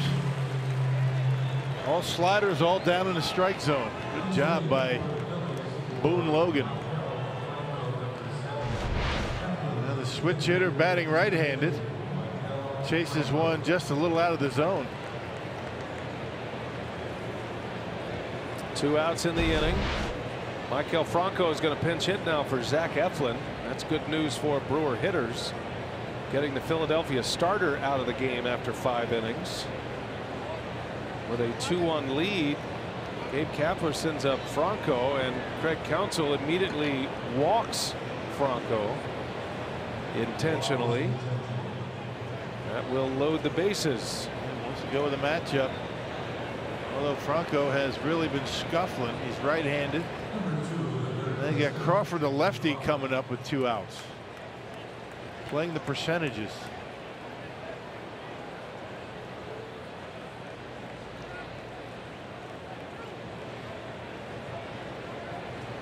J.P. Crawford, 2 strikeouts today. Big spot in the game again. Last inning, Philly stranded 2 when Herrera struck out. Logan goes back to that breaking ball.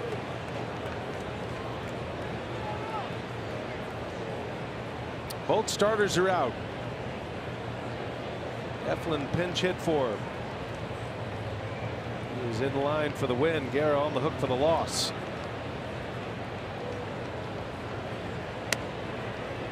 Two 2-0. The danger of walking the bases loaded is that added pressure on the pitcher to throw strikes.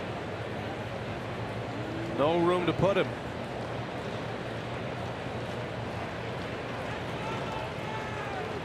Dangerous pitch right here. The 2-0, and that's in there. Bread and butter slider. If you're throwing a slider 2-0 bases loaded, you feel pretty good about that one right now. You feel pretty good about throwing another one. Maybe 2 or 3 more. It's been his pitch in this inning.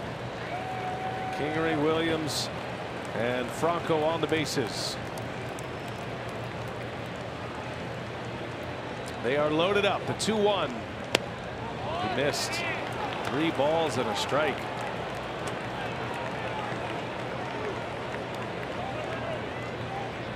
Just flirting with the edges.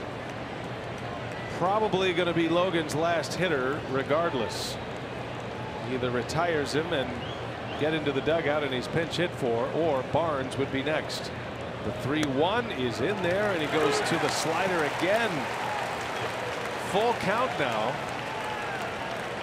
Crawford has not swung the bat. Right, and now if you're Crawford, what are you looking for here? I'm going to look for the slider. Dangerous, dangerous to be looking for pitches in this situation, but pretty good chance. Going to get the slider. We'll see. Pressure pitch for Boone Logan. The runners go. Logan deals, and it is ball 4. Crawford never took the bat off his shoulder and draws a bases loaded walk, and the Phillies lead 3-1. I don't think he had any intention of swinging the bat, because that was pretty close to being a strike. It's amazing that hitters let this pitch go by. I mean, that doesn't miss by much. I mean, that's amazing. Bases loaded, 2 outs. You take that. You're just hoping it's a ball, and that's what it was called. So the bases are still loaded. Logan will continue here against the switch hitter Hernandez. A very patient hitter himself.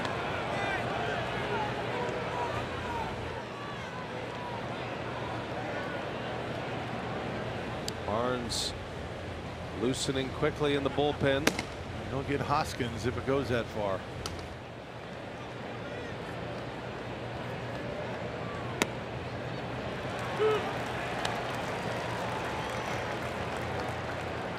That run will belong to Junior Guerra. You can close the book on Guerra. 3 runs all earned, 5 1/3.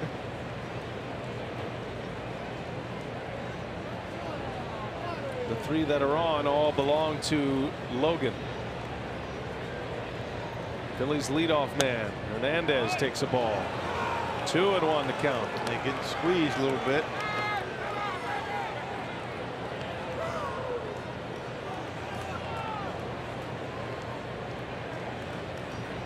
Of course, you're not throwing strikes consistently. You're not going to get those borderline calls.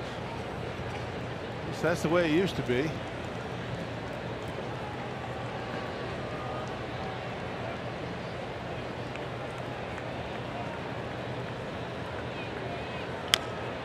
Slow roller that is going to roll foul, and it'll be 2-2 now on Hernandez.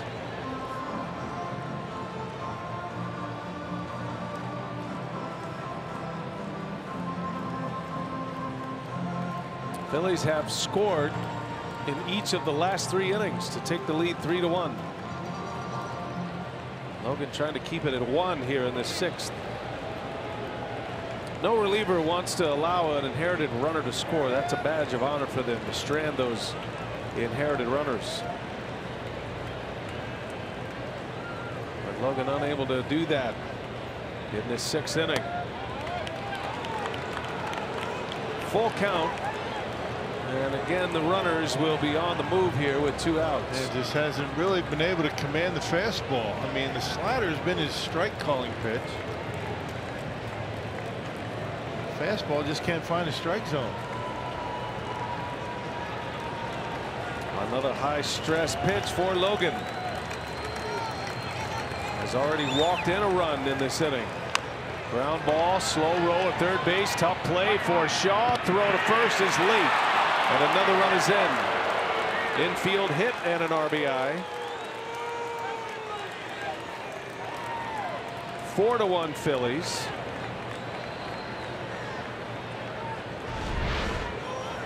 Well, how many of these have we seen on both ends? I mean, little squibblers off the end of the bat. And Hernandez with really good speed, able to beat it. Had Travis behind the bag. Good play, but good speed by Hernandez, and he's able to beat it. He gets a base hit and an RBI. And that'll be the end of the line for Boone Logan. Logan gives up 2 hits, 2 walks, has a strikeout. And Counsell will be forced into a double switch here with the pitcher spot due to lead off. So a pitching change here for the Brewers in the 6th. The Phillies are up 4-1 now. And Jacob Barnes is coming in.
Baseball on Fox Sports Wisconsin is brought to you by Miller Lite.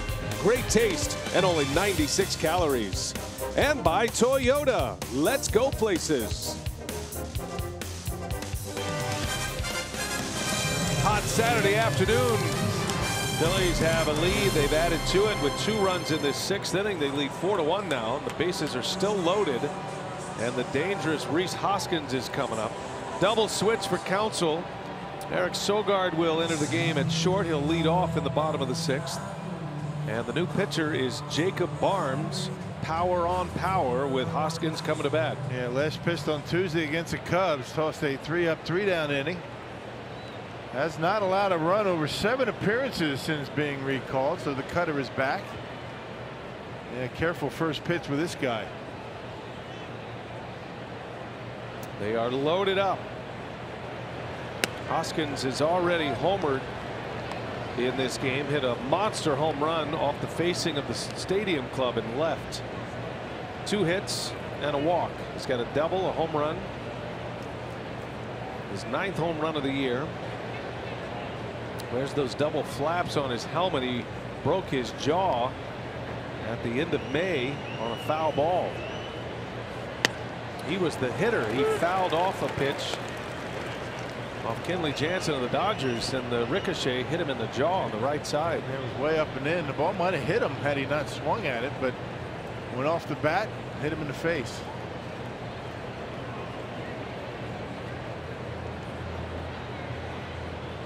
One ball, one strike. Brewers now down 3 runs with 2 runs in the 6th. Swing and a miss. 1-2 the count on Hoskins.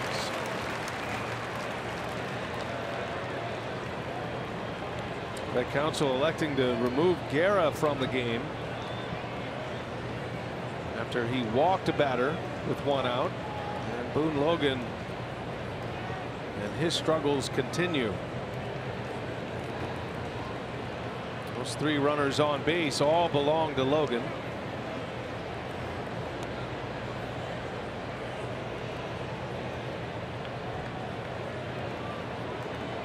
The Brewers will have Sogard, Thames, and Yelich coming up in the bottom of the 6th. Still plenty of time to get back in this one, but a key moment in the game again right here as the Phillies are knocking at the door to blow it open. Big swing by Hoskins. Man, he doesn't get cheated, does he? A cut fastball from Jacob Barnes, and let's see, do you dare try to get him up and in on a 1-2 pitch? Get some big velocity up and in.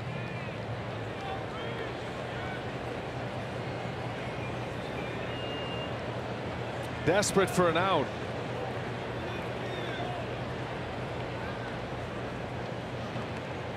One ball, 2 strikes. Defensive swing. 98 with a fastball. That's what he did, up and in. Got a piece of it.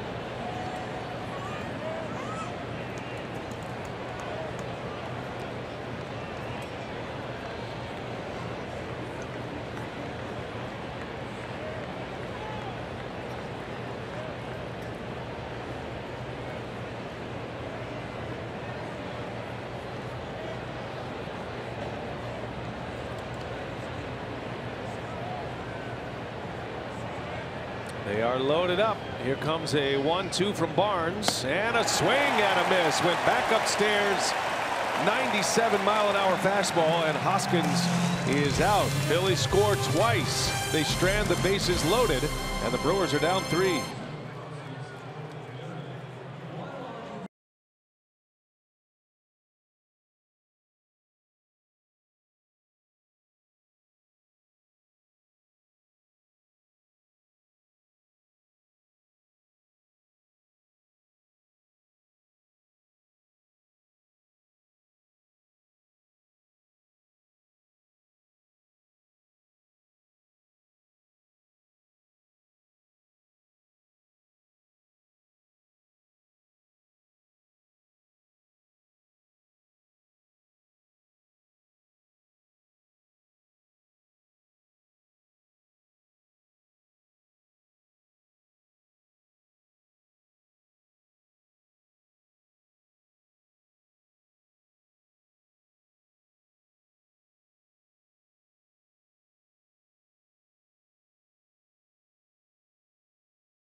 St. Louis Cardinals for a 4-game weekend series. That's Thursday, June 21st through Sunday the 24th. You can check out the complete schedule and reserve your seats by visiting brewers.com/tickets. Brewers have work to do now. They trail the Phillies 4-1. Tommy Hunter is on to pitch for Philadelphia. I pitched a couple of days ago against the Rockies, only a third of an inning, gave up a base hit. You see his numbers overall, a 4.00 earned run average in game number 23 here today. Eric Sogard leads off for the Brewers. He came in on the double switch. Arcee is out of the game. Phillies have 8 relievers and 7 of them are right-handed. Yeah, no real defined roles either. That's one of the things Gabe Kapler has tried to implement. A role-free pen, which has not really worked at the major league level, but he's got a lot of young pitchers out there, Hunter notwithstanding. But it's all about matchups and when the particular pitcher fits to face a certain lineup. So he likes Hunter, as the Brewers will get to the top of their lineup next. Sounds a lot like the Brewers bullpen, except for Corey Knebel. Hunter earned his first save of the season against the Brewers. That was last Sunday. That was a game started by Eflin. Only one of the season series thus far. The Brewers have taken 3 out of 4 from the Phillies this year.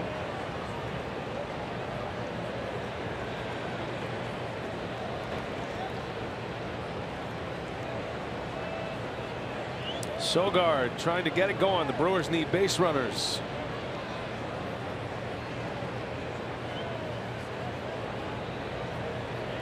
Sogard in the air to center. It's going to hang up there for Herrera. Out number 1. Yeah, for a team that has scored 41 runs in 4+ games against the Phillies, Eflin in 2 starts has only allowed 3. Well, he's been super. Good stuff from him. I think the Brewers are glad that he's gone, as Kapler chose to go with a pinch hitter last inning. 5 innings, 1 run. Yeah, worked out for him.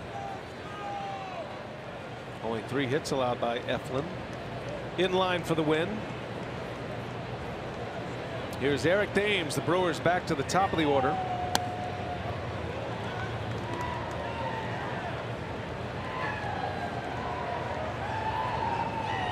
Thames is 0 for 2. A line out and a strikeout against Eflin, his first 2 trips to the plate. Breaking ball from Hunter is in there for a strike.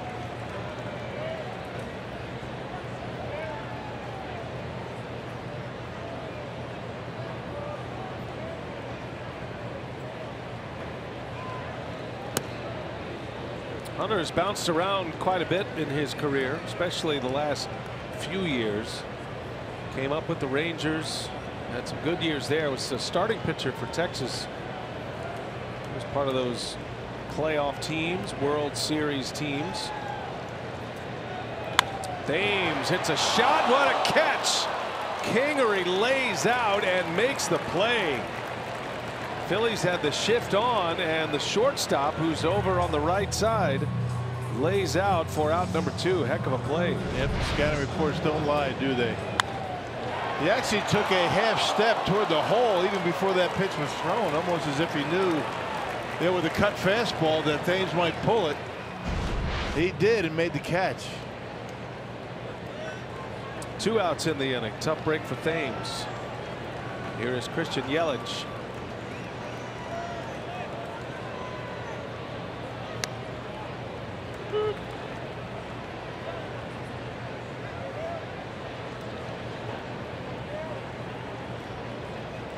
Tommy Hunter got a start in the World Series. Game 4 of the 2010 World Series against the Giants.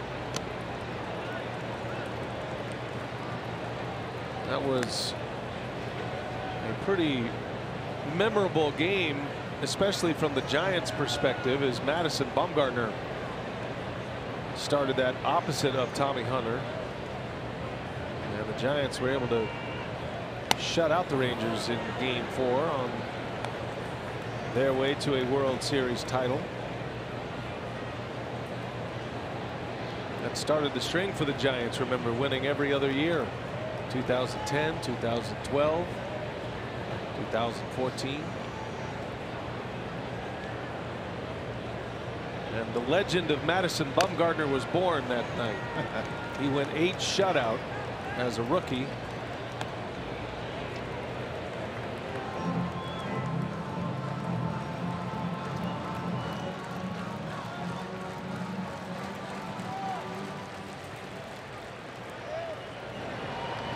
But despite the loss, Tommy Hunter will always be able to say he pitched in a World Series. A strikeout to Yelich, and that will retire the side. Hunter goes 1, 2, 3 through the Brewers order. We have 6 in the books here at Miller Park. Brewers down 4-1.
Best players in the world trying to do their best to survive Shinnecock.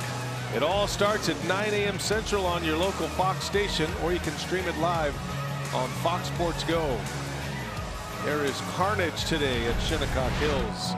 Getting dry, wind is blowing. Dustin Johnson was the only player under par. He is +5 today.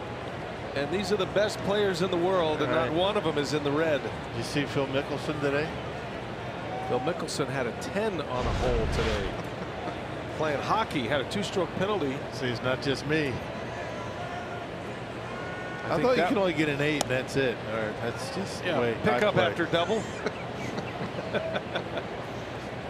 I think Phil's moment on the green there was a little slap in the face to the USGA. They've got those greens rolling really fast right now. A lot of players are complaining about it, but a national championship is on the line at the US Open tomorrow. It's the same for everybody, right? Sure is. Got to keep your wits.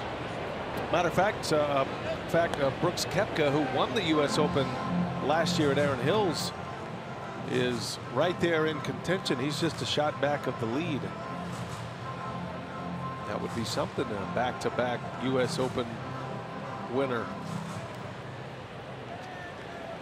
Jacob Barnes continues on here for the Brewers. It's 4-1. Odubel Herrera leading off for the Phillies. Barnes made his major league debut against the Phillies 2 years ago, 2016. And he was impressive. That was in Philadelphia.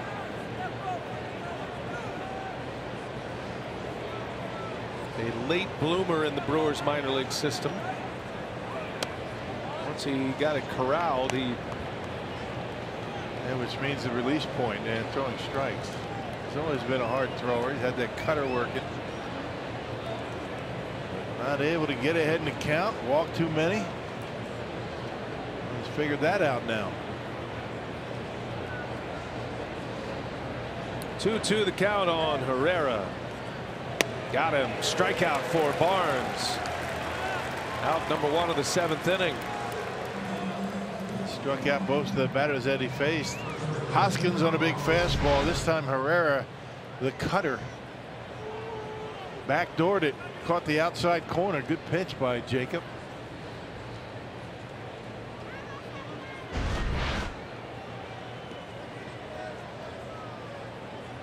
One away for Carlos Santana. Well, if there is to be a comeback, you are dependent upon a bullpen in this scenario to try to hold the opposition down offensively.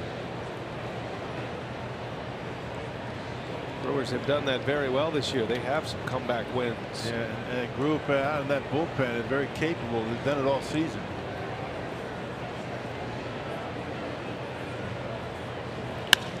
That's a base hit. Santana defies the shift.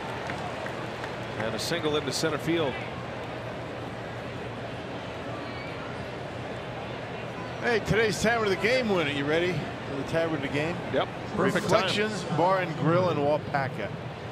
If they call the Brewers by 10 o'clock tomorrow morning, they get 40 tickets to a Friday night game in the Miller Lite Beer Pen.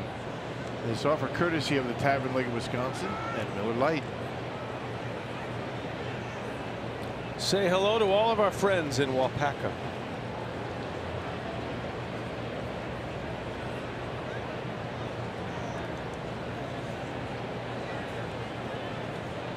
Scott Kingery with one away. Big swing at the first pitch.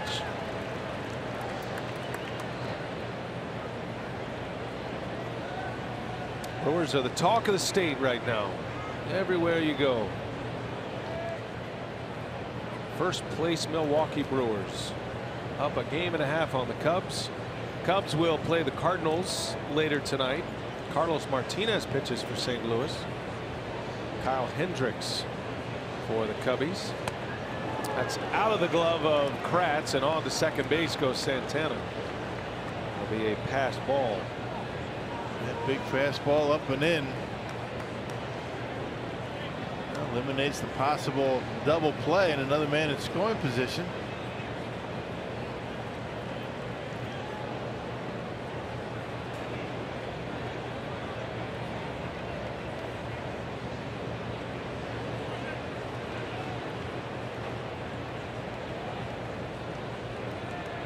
Kingery walked and scored in the 6th inning. He was the last batter that Junior Guerra faced.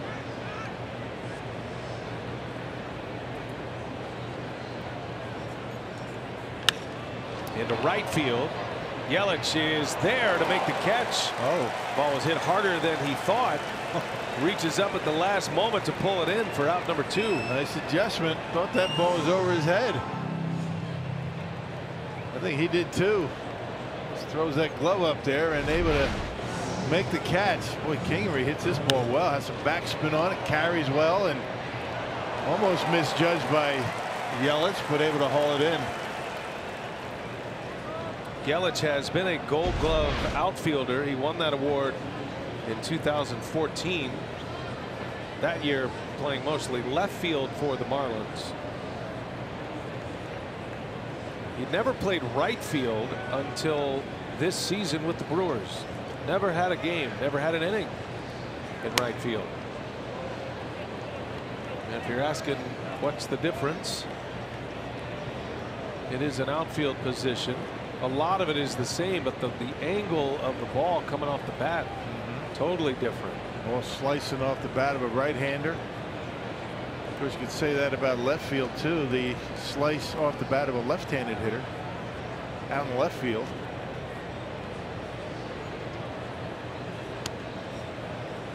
Brian Braun has had a few seasons as an everyday right fielder, but he did not want to go back to right field. Prefers left field, is more comfortable there. And he's good in left field. Yes, he is. Understands the angles, good throwing arm.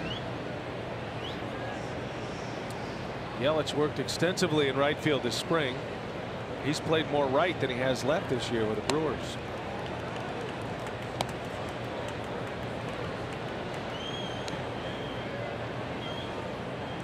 Three balls, no strikes to Nick Williams, who had a key double in the 2-run 6th.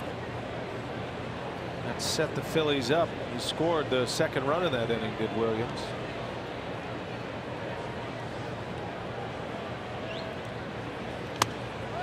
Lost him on 4 straight. 2-out walk. First and second with 2 outs. And here comes Andrew Knapp.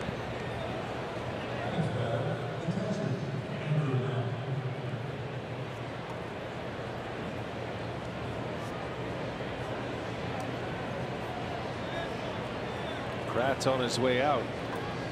There is no activity in the Brewer bullpen. So the second mound visit of the game. Kratz just wants to get the signals straight with Jacob Barnes. Yeah, calm him down a little bit. Need to throw strikes. Now the Brewers, as we have mentioned, they're in a stretch of 30 games in 31 days. So don't be using too many of your relievers too often. Not a whole lot of breathing room. Not too many days off. Matter of fact, one rough stretch. A lot of those games are home games.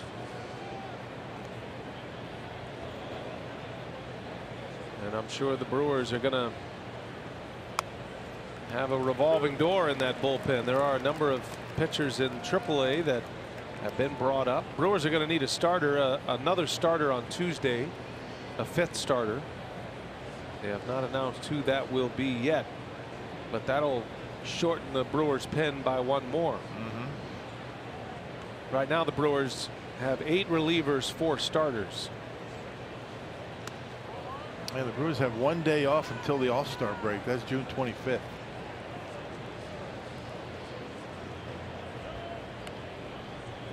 So you manage for the day and you manage for the long haul as well. But Counsell's grinding over there in that dugout. You can see it in his face. Anytime you make a move and it backfires, easy to second guess. Right.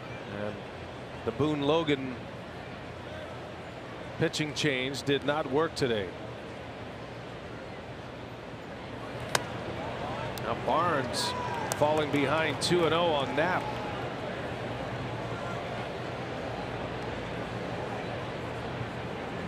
Knapp hit a go-ahead homer in the 5th.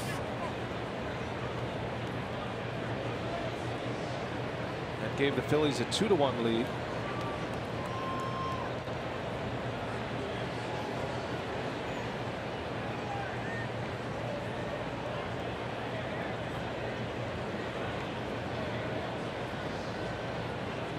First and second with 2 outs. And it's 3-1.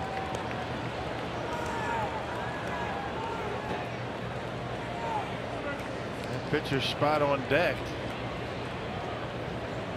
Pinch hitter out there right now. That's Valentin on deck, who pitched last night. Santana at second. He had a single with 1 out. Williams at first. He walked.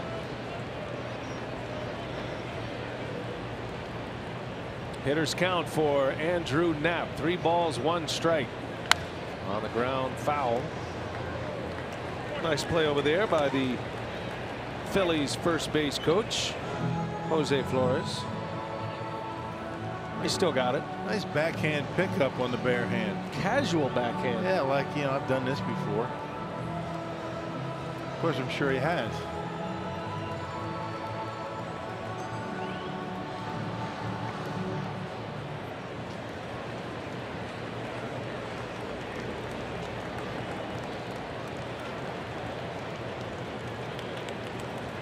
Runners will take off. 3-2 the count.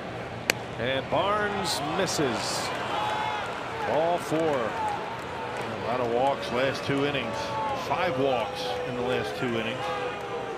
Derek Johnson on his way out. This is the Phillies offense. This is how they want to play. They want to see a lot of pitches. They're very patient. They're comfortable with 2 strikes.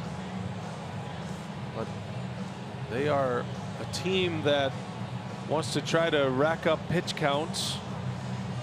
It can be a little mind-numbing to watch. if pitchers are not throwing strikes. And they take awfully close pitches too with men on base. You remember that Crawford at bat, 6th inning, and Boone Logan's slider missed by maybe an inch. Called a ball. Crawford walked with the bases loaded and 2 outs, never swung the bat. Yeah, the flip side of it is that there are going to be a lot of called strike 3s on the Phillies, but they're okay with it. Gabe Kapler is trying to get his young team, for the most part, his young hitters to have plate discipline. If you think about some of the teams that Kapler played on, especially that World Series winning team in Boston in '04, I mean, that was a team that would bury opposing pitchers in pitch counts. Some of the best hitters in the game. Think about guys like David Ortiz, Mike Lowell and company. So Barnes is going to have to find the strike zone here. Yasmel Valentin at the plate as a pinch hitter. Bases loaded, 2 outs. There's a breaking ball strike. Took a little off that slider, didn't he? Yep, 87. That's Jorge Lopez loosening for the Brewers.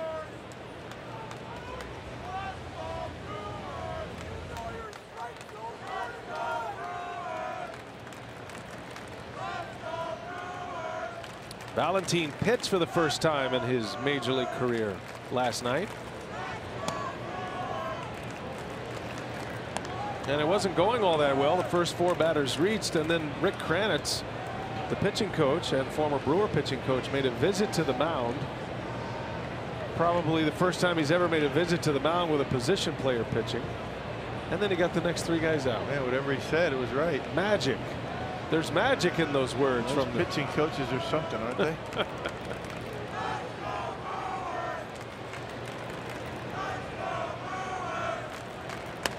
Big swing and a miss. 1 and 2 the count.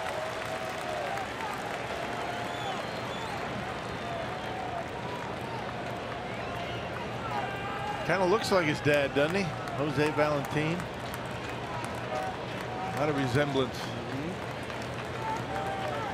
Dad was an excellent player. He was a tough out. A manager's dream.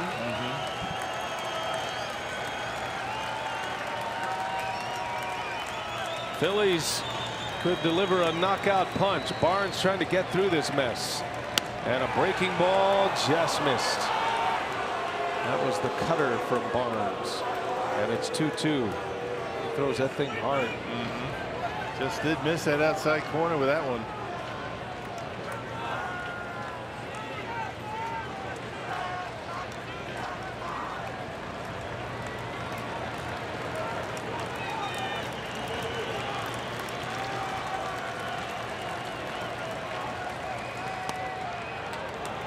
Another full count. Remember the old adage when you were growing up, with 2 strikes, if it's close enough, you better swing? I think the theory is just the opposite now. No doubt. If it's close, take it, because you have a pretty good chance it's not going to be called a strike. Bases are loaded again. And another full count on a Philadelphia hitter. Brewers down 3. Can ill afford to give up any more. Runners go, swing and a foul. Just missed the bag at first.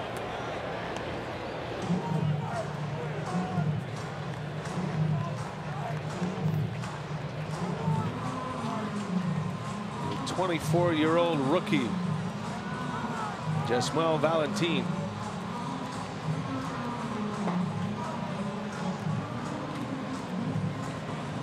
Valentin was a first rounder by the Dodgers, ended up being traded to the Phillies.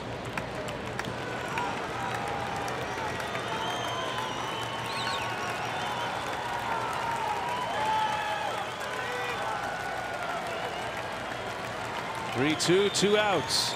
There go the runners. Swing and a bouncer out to second base. And that will retire the side. That was a long half inning that produced no runs for the Phillies. Brewers still in punching distance. Down 4-1. Kane leads off.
by the Brewers. Ryan Braun with a milestone today. Stolen base number 200 in the 5th inning. Braun in our Badger Mutual Insurance play of the game. Steals number 200. That's 3rd most in franchise history. Well, he's got the home run record for the Brewers. He's not going to catch Paul Molitor. And Molitor's got 400+ stolen bases. Pretty good names on this list. Fewest games to 300 home runs and 200 steals. Ryan Braun 15-13 right now, so 24 in the history of the game with the 300, 200 numbers. Willie Mays. Ryan Braun, one of just 4 active players with 200 steals and 200 home runs. So very few have done that are currently active. Hanley Ramirez, Ian Kinsler, and Brandon Phillips are the others to go 200, 200. And Braun's gone 300, 200. Edebray Ramos is in the game for the Phillies. He'll face Kane, Shaw, and Braun in the 7th inning. And the Brewers trying to light the fuse once again here. And Ramos got it out in yesterday's ball game.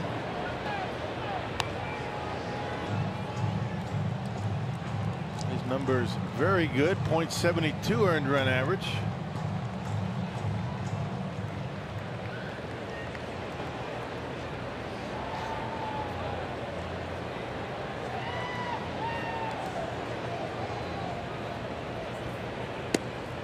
Well, despite the 3-run lead, the Phillies know they have had multiple opportunities to blow this game open. They've left 9 men on base in the last 4 innings. Yeah, no kidding. They've stranded 10 overall here today. Back-to-back innings, leaving the bases loaded. Kane, a little foul pop, and Santana is there to make the catch. Out number 1. The Brewers have stranded only 1. They haven't had too many opportunities. They have made a couple of outs on the bases today.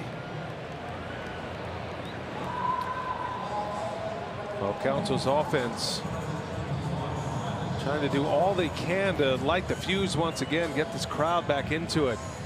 Those long half innings with the Phillies at the plate. A lot of pitches being thrown, a lot of full counts, a lot of walks. Kind of sucked the life out of the crowd here. 40,000 in attendance today. 40,531 officially.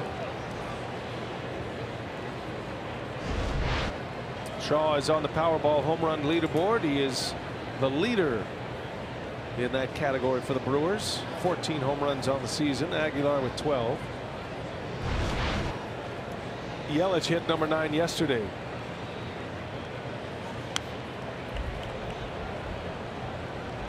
"19 homers leads the league right now. Bryce Harper. Shaw is tied for 5th.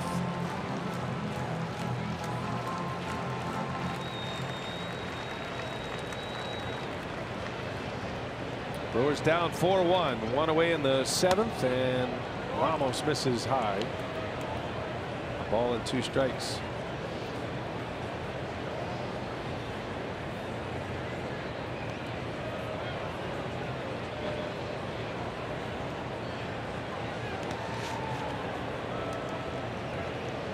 Pretty good breaking pitch. Ramos throws hard. You know, mid-90s. Good slider to go with it. Question is, who closes if it comes down to that? I mean, you never know. Gabe Kapler maps it out with Rick Kranitz, and then go inning by inning with matchups, and that'll determine who closes as Shaw bounces out for out number 2.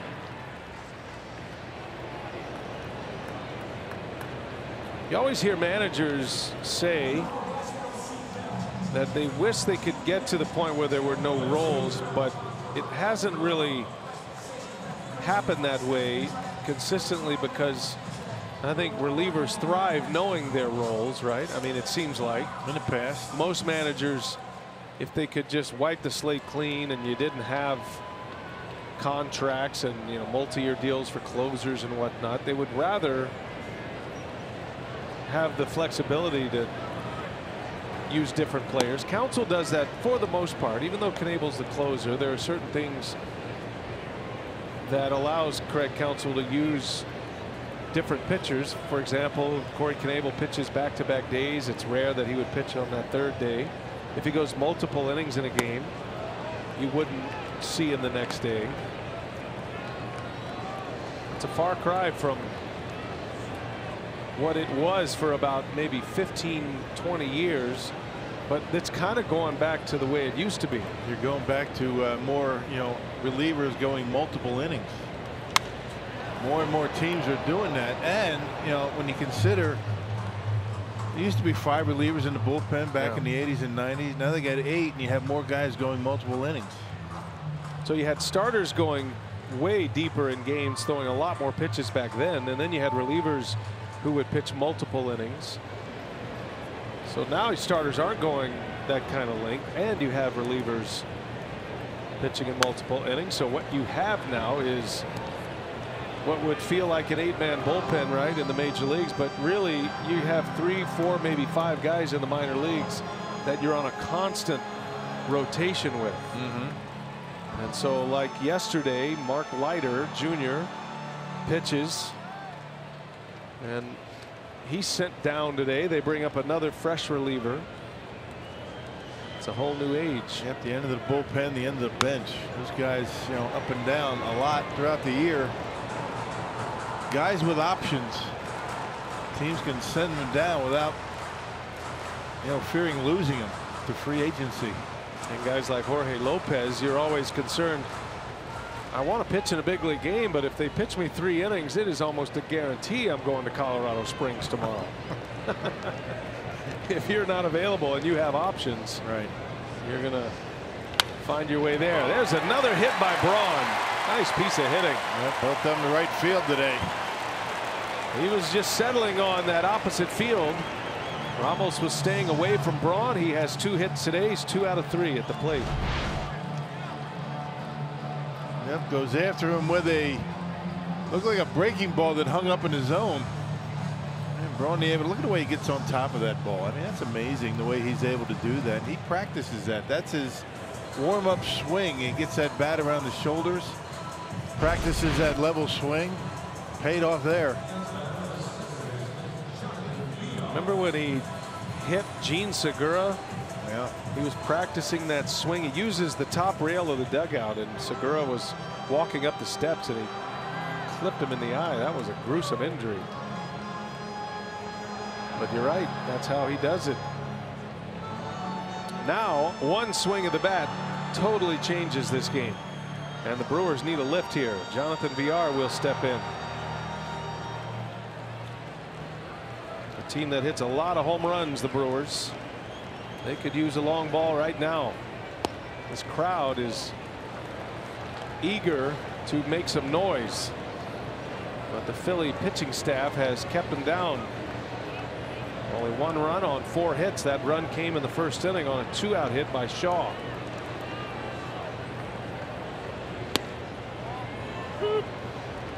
All the home runs by Villar have come to left field, even as a left-handed hitter. Let's see if he goes in that direction. He gets a fastball away.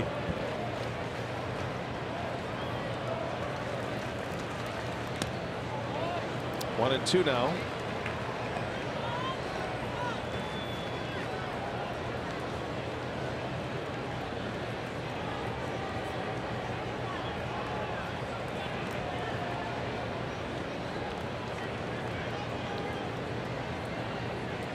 Edibre Ramos in for Tommy Hunter.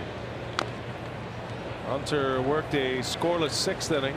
Zach Eflin, the starter, went 5, gave up 1 run. He pitched well again. And now Ramos here in the 6th. You think it's gonna come down to the definition of a quality start? It's going to change? Probably should. I mean, because if teams get 5 innings, strong innings out of the starters, that's pretty good these days. Any sign of trouble in the 6th, and see ya. When the quality start came to be. It was invented by a sports writer in Detroit, John Lowe, from the Free Press. It was a different era back then.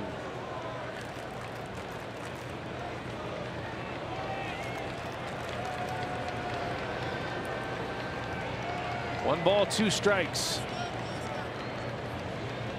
VR on the ground, top spin roller out to Hernandez, and Braun out of the baseline. He is out, and Craig Counsell wants to find out why. So the manager on his way to argue with the second base umpire, Manny Gonzalez. Braun did elude the tag. Well, the direct path, his direct path to the baseline, and oh, he got him anyway. Got him anyway. So no matter, he's called it out of the baseline, but he actually tagged him. Made it hard on himself, did the second base umpire. Yeah. So that'll be the end of the inning. Brewers leave a man, and we head to the 8th.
For the Brewers. And once again this season, Brewers Community Foundation will partner with players, coaches, wives, alumni, and other team personnel to continue the Beyond the Diamond campaign, a series of community outreach events benefiting the areas of health, education, recreation, and basic needs throughout the greater Milwaukee area.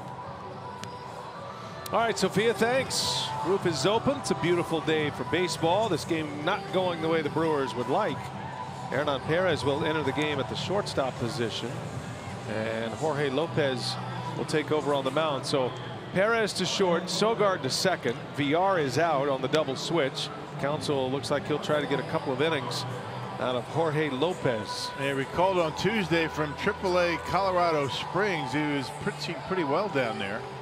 15 games, 2-2 record, a 3.06 earned run average. This is the 4th different time that he has been with the Brewers this year. Last time it was middle part of May.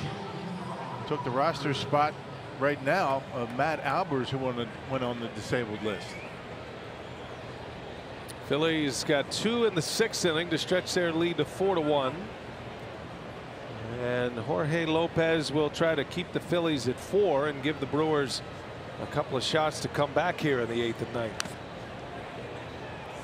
J.P. Crawford leads off. He drew a bases loaded walk in the 6th. An RBI the easy way for Crawford. He's 0 for 2 with 2 strikeouts and a walk.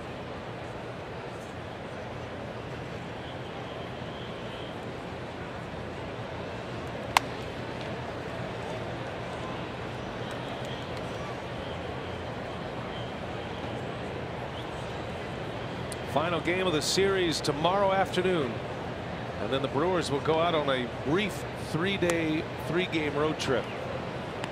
That'll be in Pittsburgh, Right back here next week.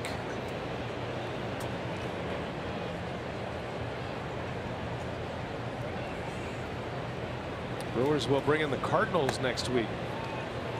4-game series against division rivals, Thursday through Sunday. Got a couple of day games on the weekend as well next weekend. The Cardinals in Kansas City coming in. 3-2 the count on Crawford.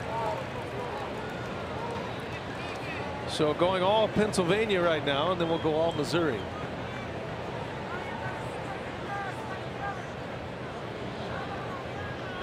Full count. Count stays at 3-2.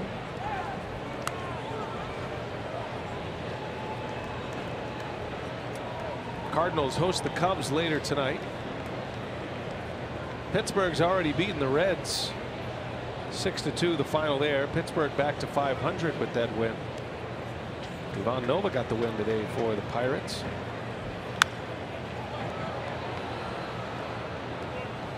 The Astros are still hot. They won their 10th straight game today, and they are now 22 games over 500.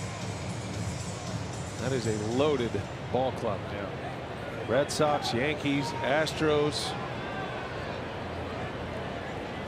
A lot to like with those three. Yeah. At what point do you include the Mariners in that? I'm not ready yet, Not but quite. I like what I'm seeing out I'll of tell them. you what, they're playing some pretty good baseball. They are. They play Boston tonight, the Mariners. They beat them last night. Mariners are 20 games over 500.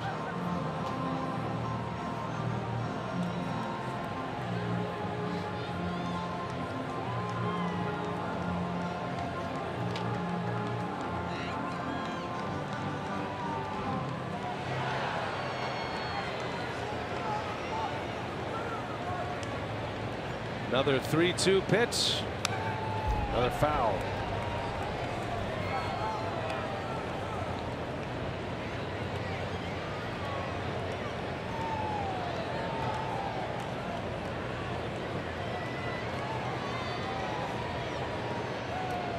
Jorge Lopez was once a top starting pitching prospect in the Brewers system. That expectation has stalled, but he has pitched well out of the bullpen.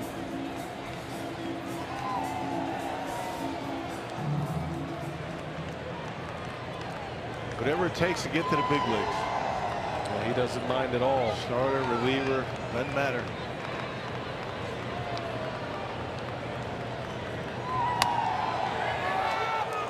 And he lost him. It's a walk. That's a perfect example of what I'm talking about. If it's close, take it. It might not be called a strike. That looks like a pretty good pitch. Pitch number 11. Now, how do you take this on a full count? I mean, really? And what's Jeff Nelson doing behind home plate?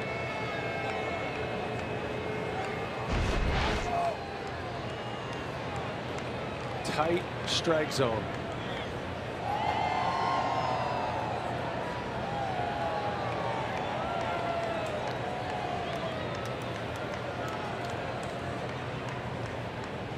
Cesar Hernandez.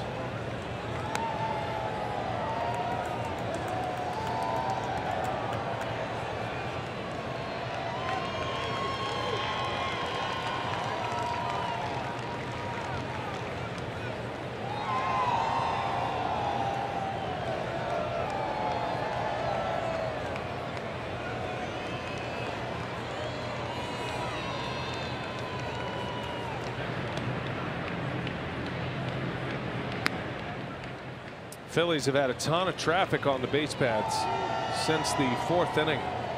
Guerra was rolling right along first 3 innings.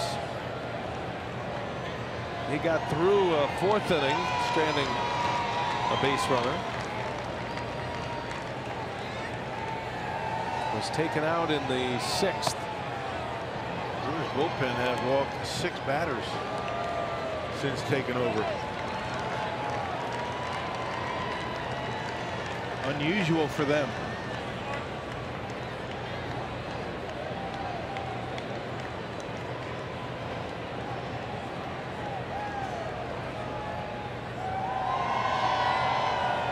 There goes the runner.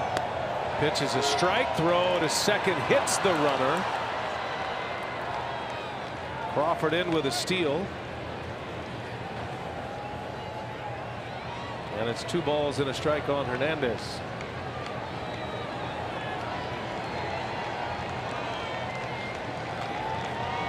Pretty good jump off of Lopez, who at times can take a while to get rid of it. Crawford a little shaken up. Ball hit him.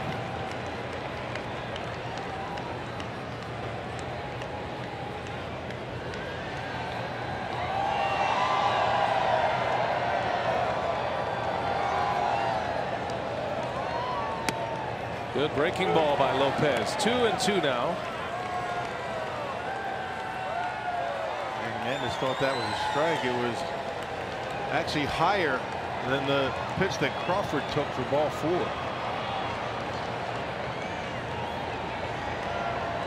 Completely shocked he called that a strike. Right. How could you?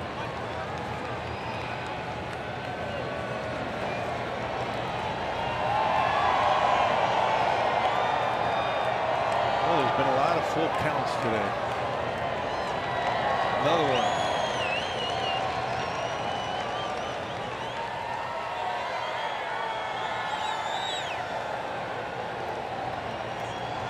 Three-two. Fights it all foul.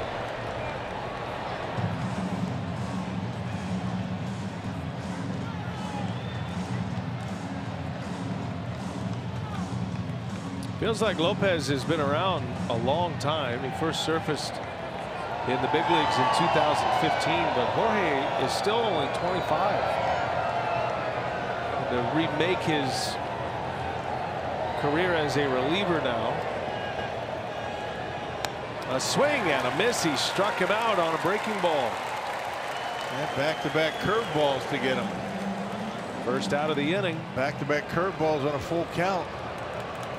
Hey, make sure you have enough Brewers gear for this summer by picking up a one-of-a-kind short-sleeve T-shirt given to the first 20,000 fans at the Brewers showdown with the Cardinals on Friday, June 22nd. That's courtesy of Experience Fitness. To book your seats, go to brewers.com/tickets. One away. Here is Rhys Hoskins. He's had a good day. He's homered today. 2 hits, has a double and a home run. He's also walked 2 out of 3 at the plate. And that curveball is in there for a strike.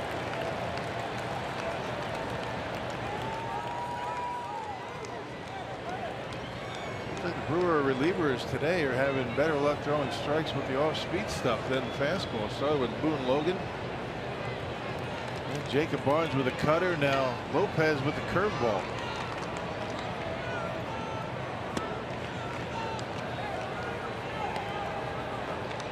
Sometimes it works out that way. You would think that the fastball would be the easiest pitch to throw a strike with. Not necessarily the case all the time.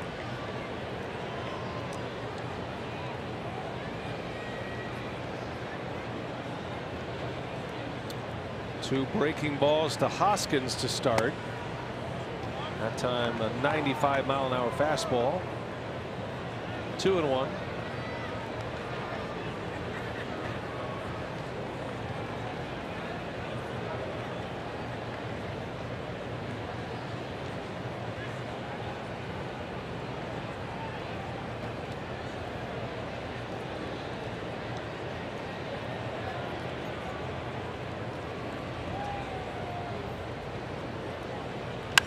And a shot through for a base hit.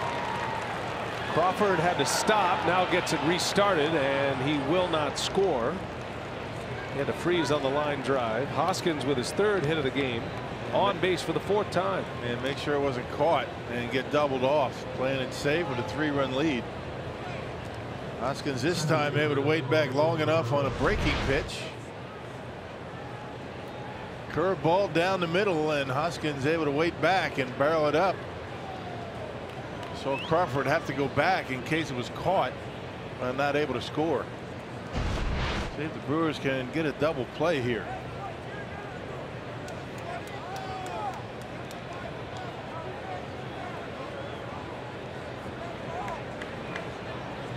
leading outs in the last 4 innings have been like pulling teeth for the Brewers. A lot of long innings, starting with the 5th.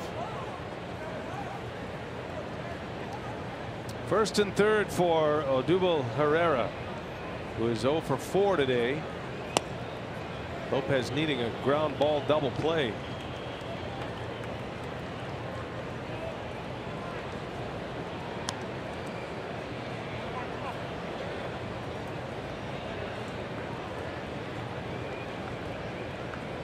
Phillies have had 15 base runners since the 4th inning.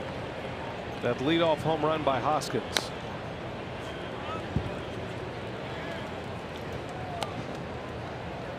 All those base runners, all the pitches the Brewers bullpen has thrown, and they've only been able to score 4 runs today. So the Brewers have to feel fortunate that they're still within striking distance. All the traffic on the bases for the Phillies.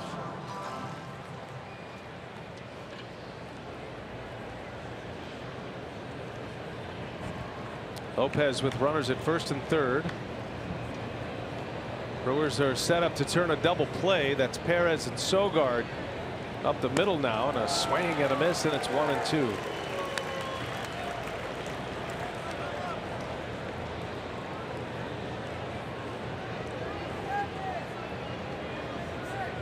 Phillies have left 10. Lopez trying to add 2 more.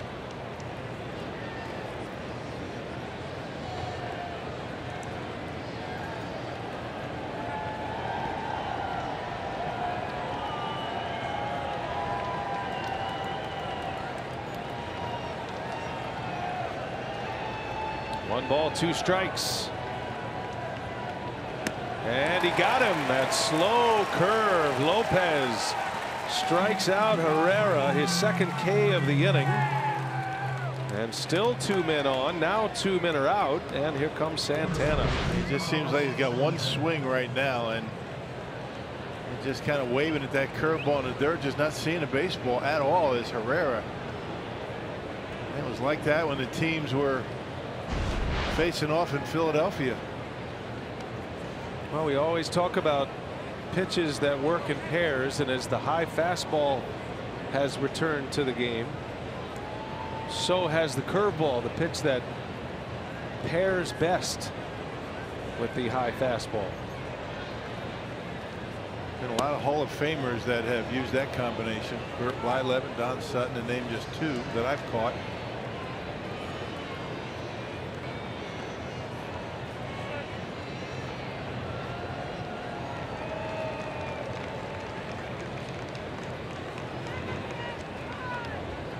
Santana, the switch hitter, had a single his last time up. He's another guy that'll take his walks. He is an extremely patient hitter.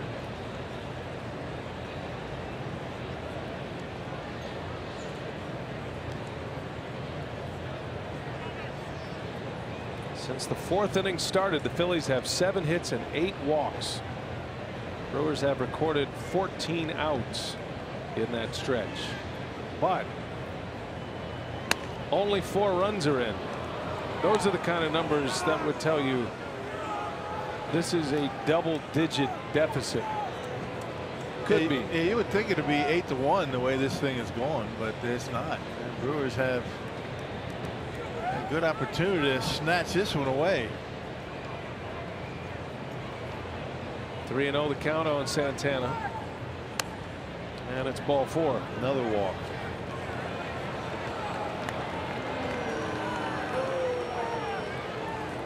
Derek Johnson on his way out. The Phillies have the bases loaded again.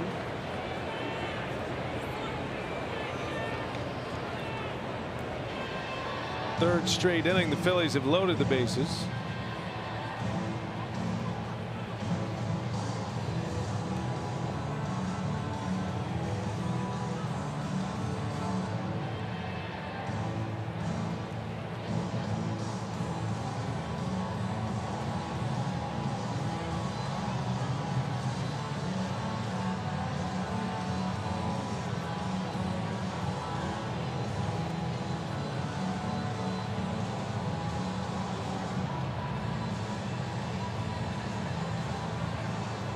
Nine walks today for Brewer pitching.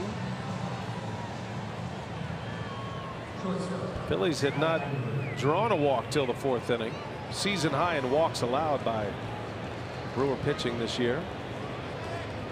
So this game's in the mud, but Lopez, for the 3rd straight inning, could strand the bases loaded against the Phillies and keep the Brewers in striking distance as he deals a curveball strike. Yeah, that's the pitch.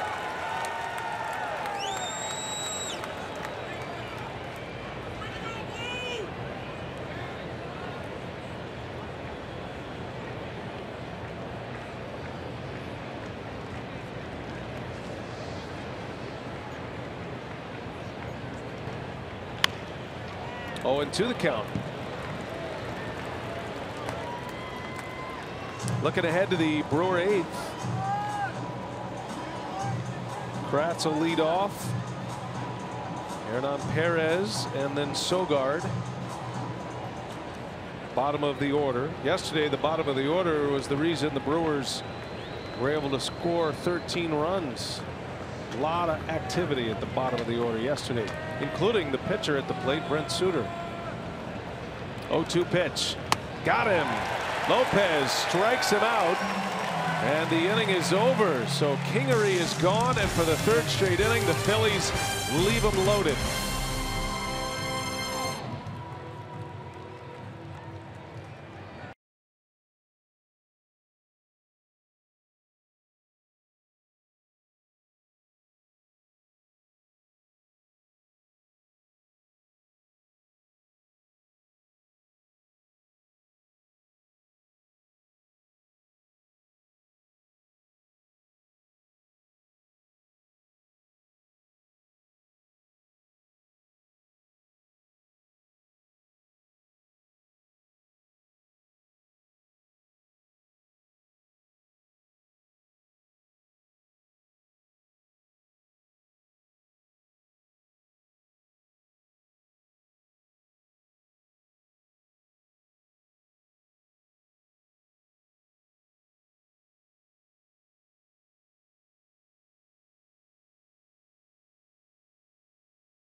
Getting late though, down 4-1. The Phillies have left 13 runners on base. I guess that's the silver lining, just knowing that there's opportunities out there, but the Brewers down to their final 6 outs coming up. I'm getting set for our post-game show coming up after the ball game. Rock will join me out here. We'll have post-game reaction from Craig Counsell, talk about Ryan Braun's 200 steal.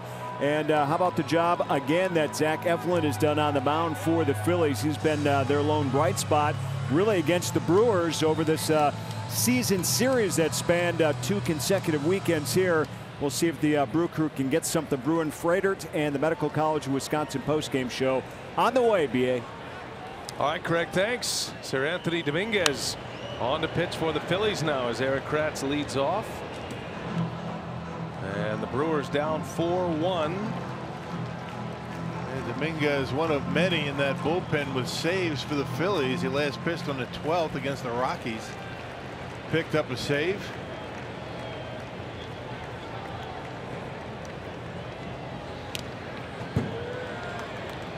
Sir Anthony Dominguez. S-E-R Anthony, not S-I-R Anthony. Very dignified sounding name. Sir Anthony. Like Sir Bill. That's what we call rock around here. Is that right? Sir Bill. Not to my face. May we enter the booth, Sir Bill?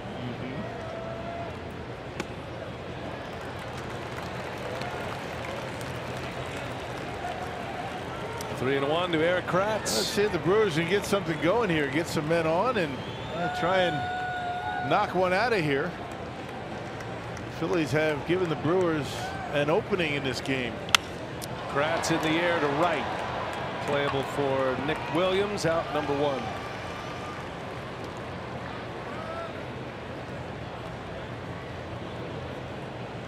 That'll bring up Hernan Perez. His first at bat. Came in on the double switch.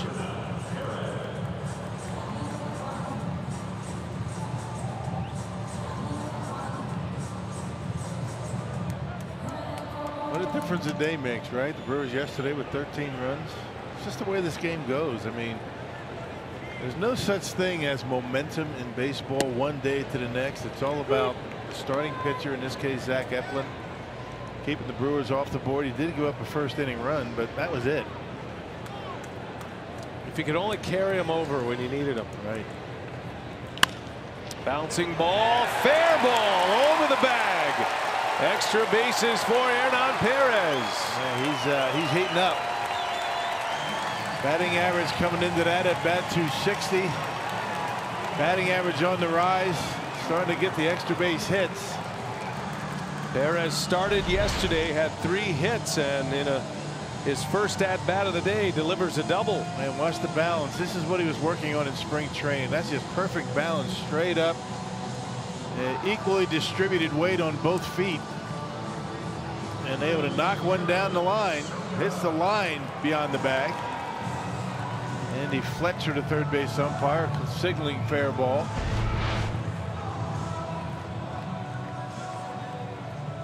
Eric Sogard now. Perez with his 5th double of the year. You got Thames due next.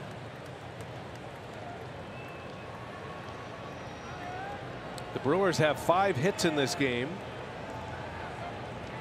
And that is the first extra base hit. 1 out, runner at second. Sogard's second at bat. And that gets by the catcher Knapp. Over to third goes Perez. Actually, that hit him. So Perez will go back to second. That's even better. Now the tying run comes to the plate. After all of that, the Brewers have a shot here. Yeah, well, 13 left on base, and that's what will happen. Better scenario than a wild pitch. It's that tying run of the plate. Got him right on the foot, top of the foot. Well, here we go. You got the big boppers coming up. Thames and then Yelich.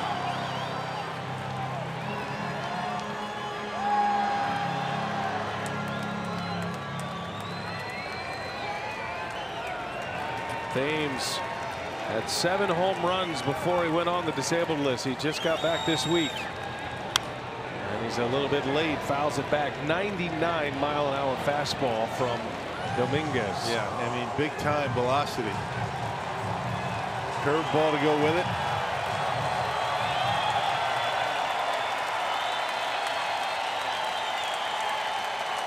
Two on, 1 away. Big spot for the Brewers. Thames has had a knack for these moments, especially going to the opposite field. He has plenty of power to all fields. When you're trying to hit 99, that's pretty much where you're going to end up hitting him, out that way. Yelich due next. Thames goes. A little half swing. Couldn't hold up. It's not a lot of time to make up your mind at 99, and it's 1-2 now.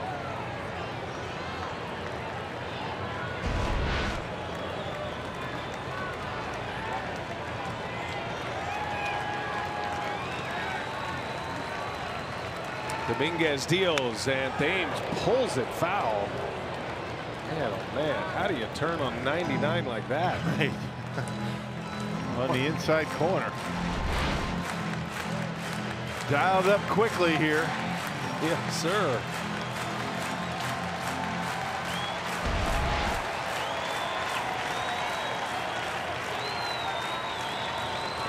Hernan Perez doubled to start the inning. Sogard just hit by a pitch. One mistake is what Thames is looking for. And it's a brand new game. 2 on, 1 out. Shift is on, and Thames strikes out. Outstanding breaking ball from Dominguez, and Thames is out number 2.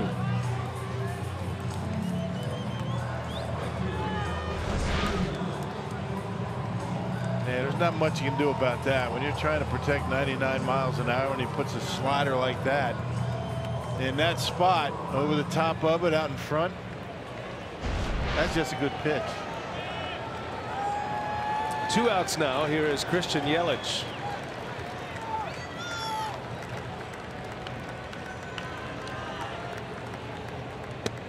And another breaking ball in there for a strike. Goes back to the slider.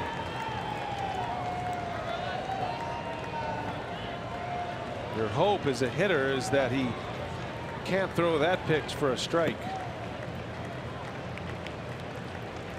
But he has been able to. The 23-year-old rookie.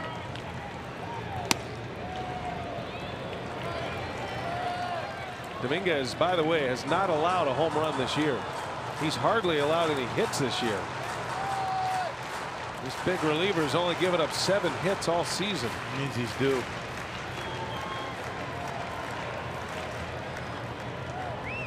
One ball, 1 strike, 2 men on. And strike 2 on Yelich.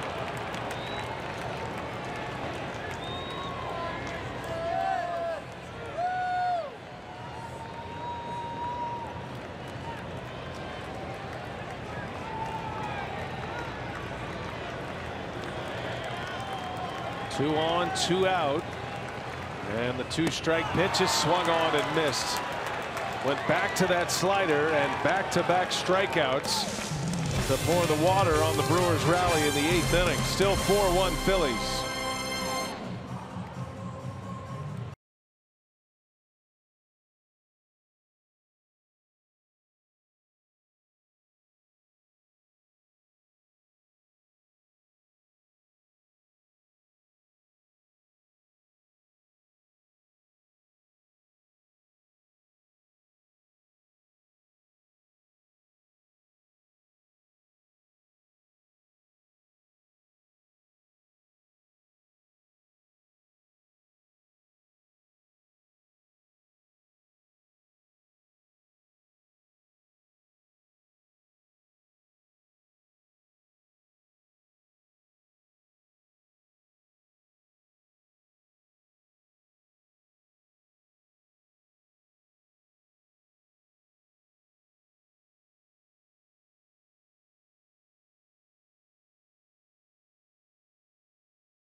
Out at PNC Park, it was Josh Harrison who came up with a big 2-run homer to left center off of Austin Bryce in the 6th inning. That would go on to give the Pirates a 6-1 lead. They would win that game 6-2 against the Reds. That's where the Brewers will be heading tomorrow night after the game.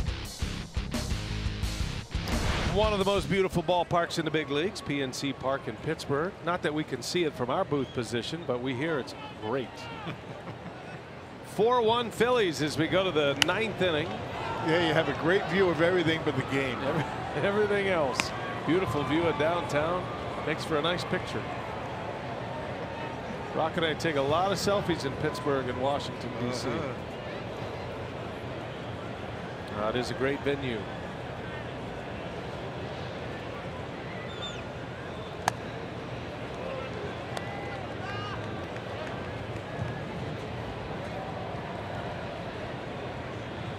I'm not feeling quite as nervous about calling a game in Pittsburgh these days, because now I'm fitted with corrective lenses. There's a liner that is over the head of Sogard, a base hit. Clean single to right field by Nick Williams. His 3rd trip on base. 2 hits and a walk. Unless those glasses have binoculars on them. Yeah, but at least it's, they look like clear ants, not just blurry ants.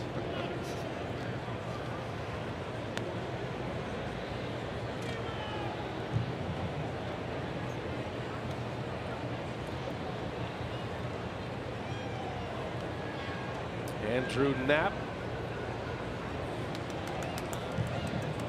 who homered in the 5th, that gave the Phillies the lead, which they have not relinquished. That is a big league arm in Sir Anthony Dominguez, available for Gabe Kapler. That was impressive pitching. Yeah, I mean the arm is impressive, but the fact that he's able to get the swings on the slider and get it close enough with 2 strikes to get the swings, that's the impressive part as well. There's a lot of guys that throw 99 and can't get a slider anywhere close. He can. Struck out Thames and Yelich with 2 men on to get out of the inning.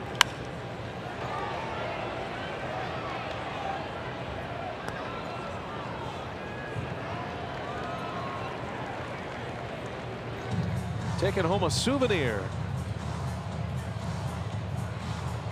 That makes it a good day at the ballpark.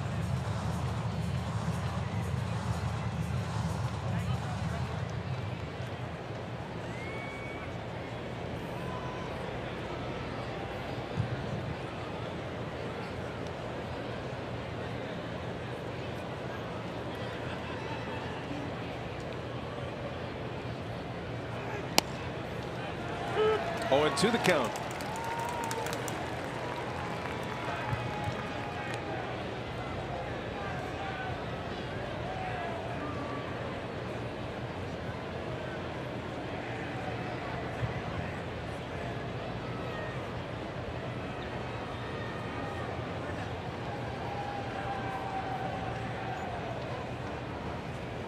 Got him. Lopez gasses him up with a fastball and a strikeout. That is number 4 for Lopez. He struck out all 3 in the 8th inning. What's on tap, courtesy of Miller Lite. Aaron Nola will get the ball tomorrow for the Phillies against Chase Anderson. Another guy that throws a lot of strikes. Nola, look at those numbers. Chase Anderson coming off one of his better performances of the year, his last time out against Chicago. That'll be a good one. On the air at 12:30. Miller Lite, what's on tap, final game of the series. Aaron Altair is announced as the pinch hitter. Phillies have a 4-1 lead. They scored 2 runs in the 6th to extend the lead. But they have left 13 on, and they have a man on with 1 out in the 9th here. In the Brewers' 9th, it'll be Kane, Shaw, and Braun. Altair in the air to center field. Kane will ease back, and there is out number 2.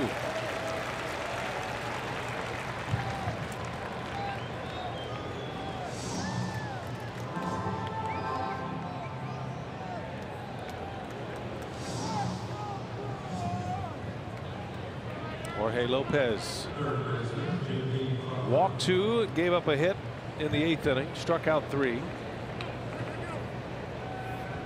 He's given up 2 hits, has 4 Ks now, and if he can get the final out here in the 9th, we'll give the Brewers a chance in the bottom of the 9th, and that would certainly be good work out of Lopez to pick up 2 innings and 6 outs in a game like this. You're always hoping for a comeback, but if not, one day leads to the next, and the Brewers will be fully stocked with arms come tomorrow. Yeah, with all the activity on the bases against the Brewers bullpen, they've only given up 1 run today. That was Boone Logan's run. in the 2-run 6th inning. Junior Guerra went 5 1/3, gave up 3 runs. One of those runs was an inherited runner that scored.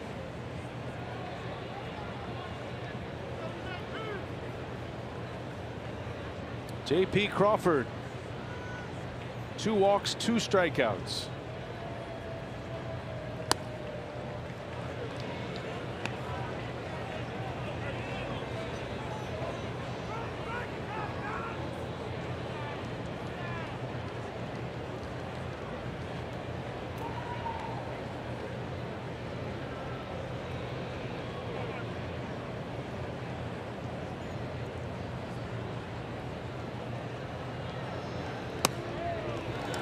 Two and 1.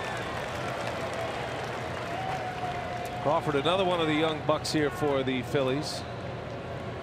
He's a first rounder. He was a first rounder out of high school. He's only 23.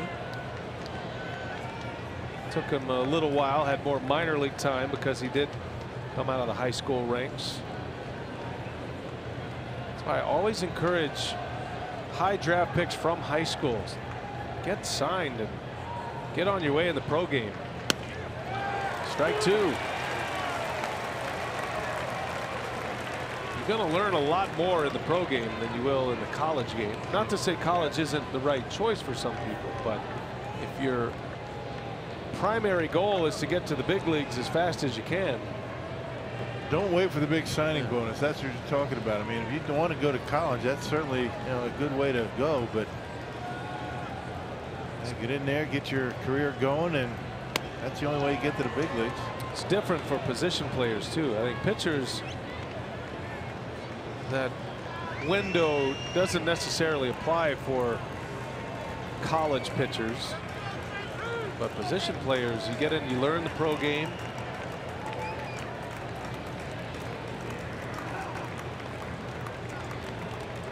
It'll pay off in the long run if you're talented enough. There goes the runner. 3-2 pitch is fouled back. J.P. Crawford could have had his pick of colleges. He is the cousin of Carl Crawford.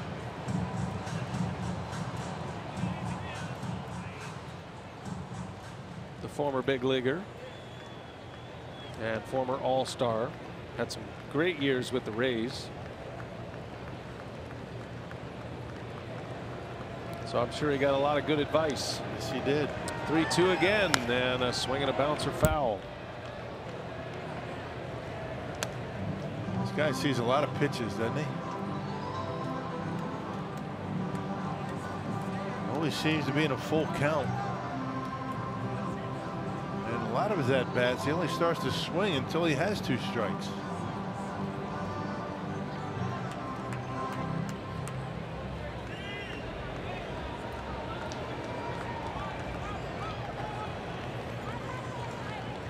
More wind sprints over at first for Williams. He goes, and Crawford fouls it away. Similar to his at-bat in the 6th inning when he drew a bases loaded walk, or check it in the 8th inning when he walked, fouled off a number of 2-strike pitches. That plate appearance in the 6th inning, he never took the bat off his shoulder and walked. Saw 6 pitches.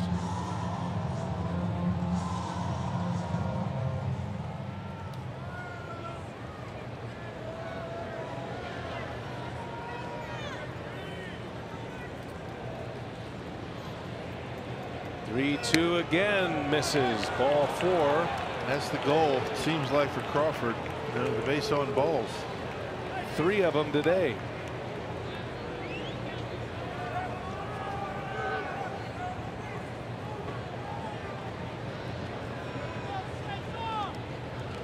Brewers with 10 walks today as a pitching staff.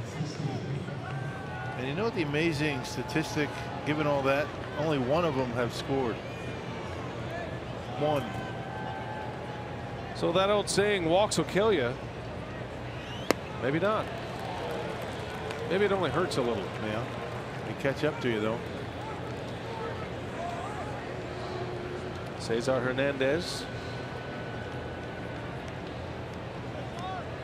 infield hit and an RBI in the 6th inning. He drove in that 2nd run in the 6th.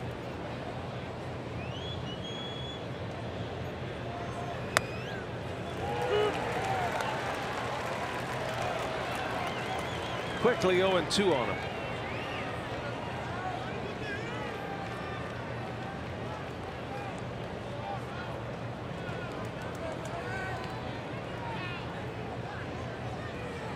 Two on, 2 out.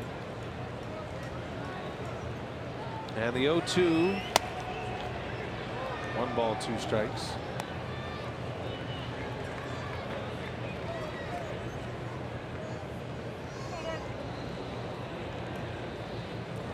Cesar Hernandez is going to feel like the old man in this infield. He's 28. Yeah.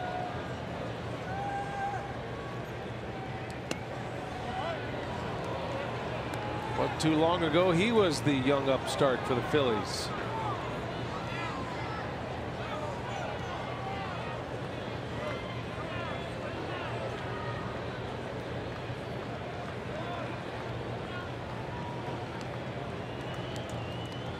Two the count. Lopez deals and a fly ball, shallow left. Routine for Braun, and the inning is over. And now the Brewers with their last call here. They are down 3, 4-1 Phillies. We go to the bottom of the 9th inning.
Four to 1 Phillies. We head to the bottom of the 9th inning from Miller Park. Saturday afternoon. Brewers coming up here in the 9th inning, down 3, and they're right where they want to be in their batting order. Lorenzo Cain will lead off.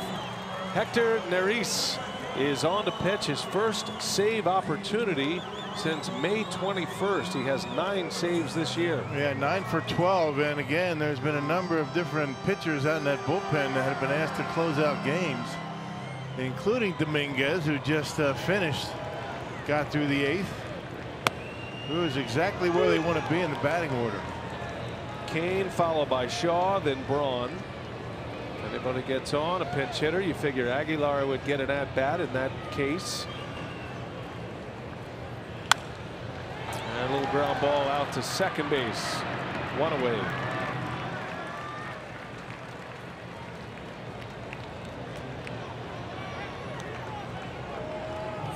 Neris has struggled in the pressure moments, the high leverage outings.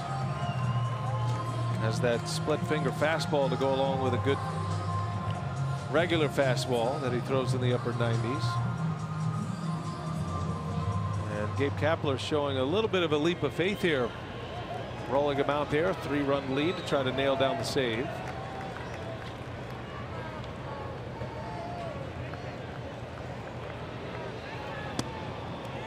Is that splitter right there in for a strike?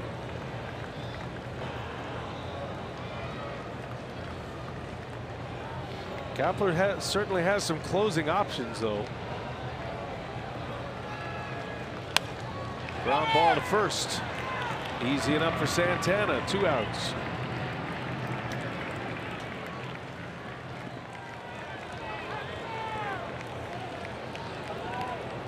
And it'll be Ryan Braun who's had the best day offensively today. Brewers have just 5 hits. Braun has 2 of them.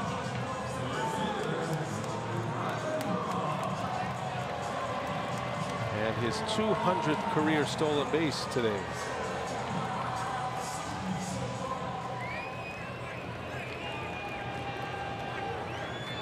Brewers need base runners down to their last out. If Braun could reach, then you'd have Aguilar pinch hit. Braun has been taking aim at the hole between first and second today. He's got 2 hits over there.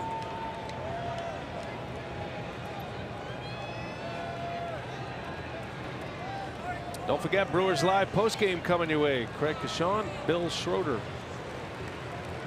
Sophia will have sound from the clubhouse. Hear from Craig Counsell, the manager. I'm sure he'll be fielding questions about the removal of Junior Guerra in the 6th inning. That's when the game turned right there. The Phillies had taken the lead in the 4th. I beg your pardon, in the 5th inning. And then the 2-run 6th added to their lead.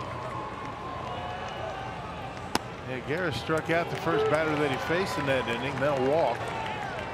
And then Craig Counsell replaced him with Boone Logan.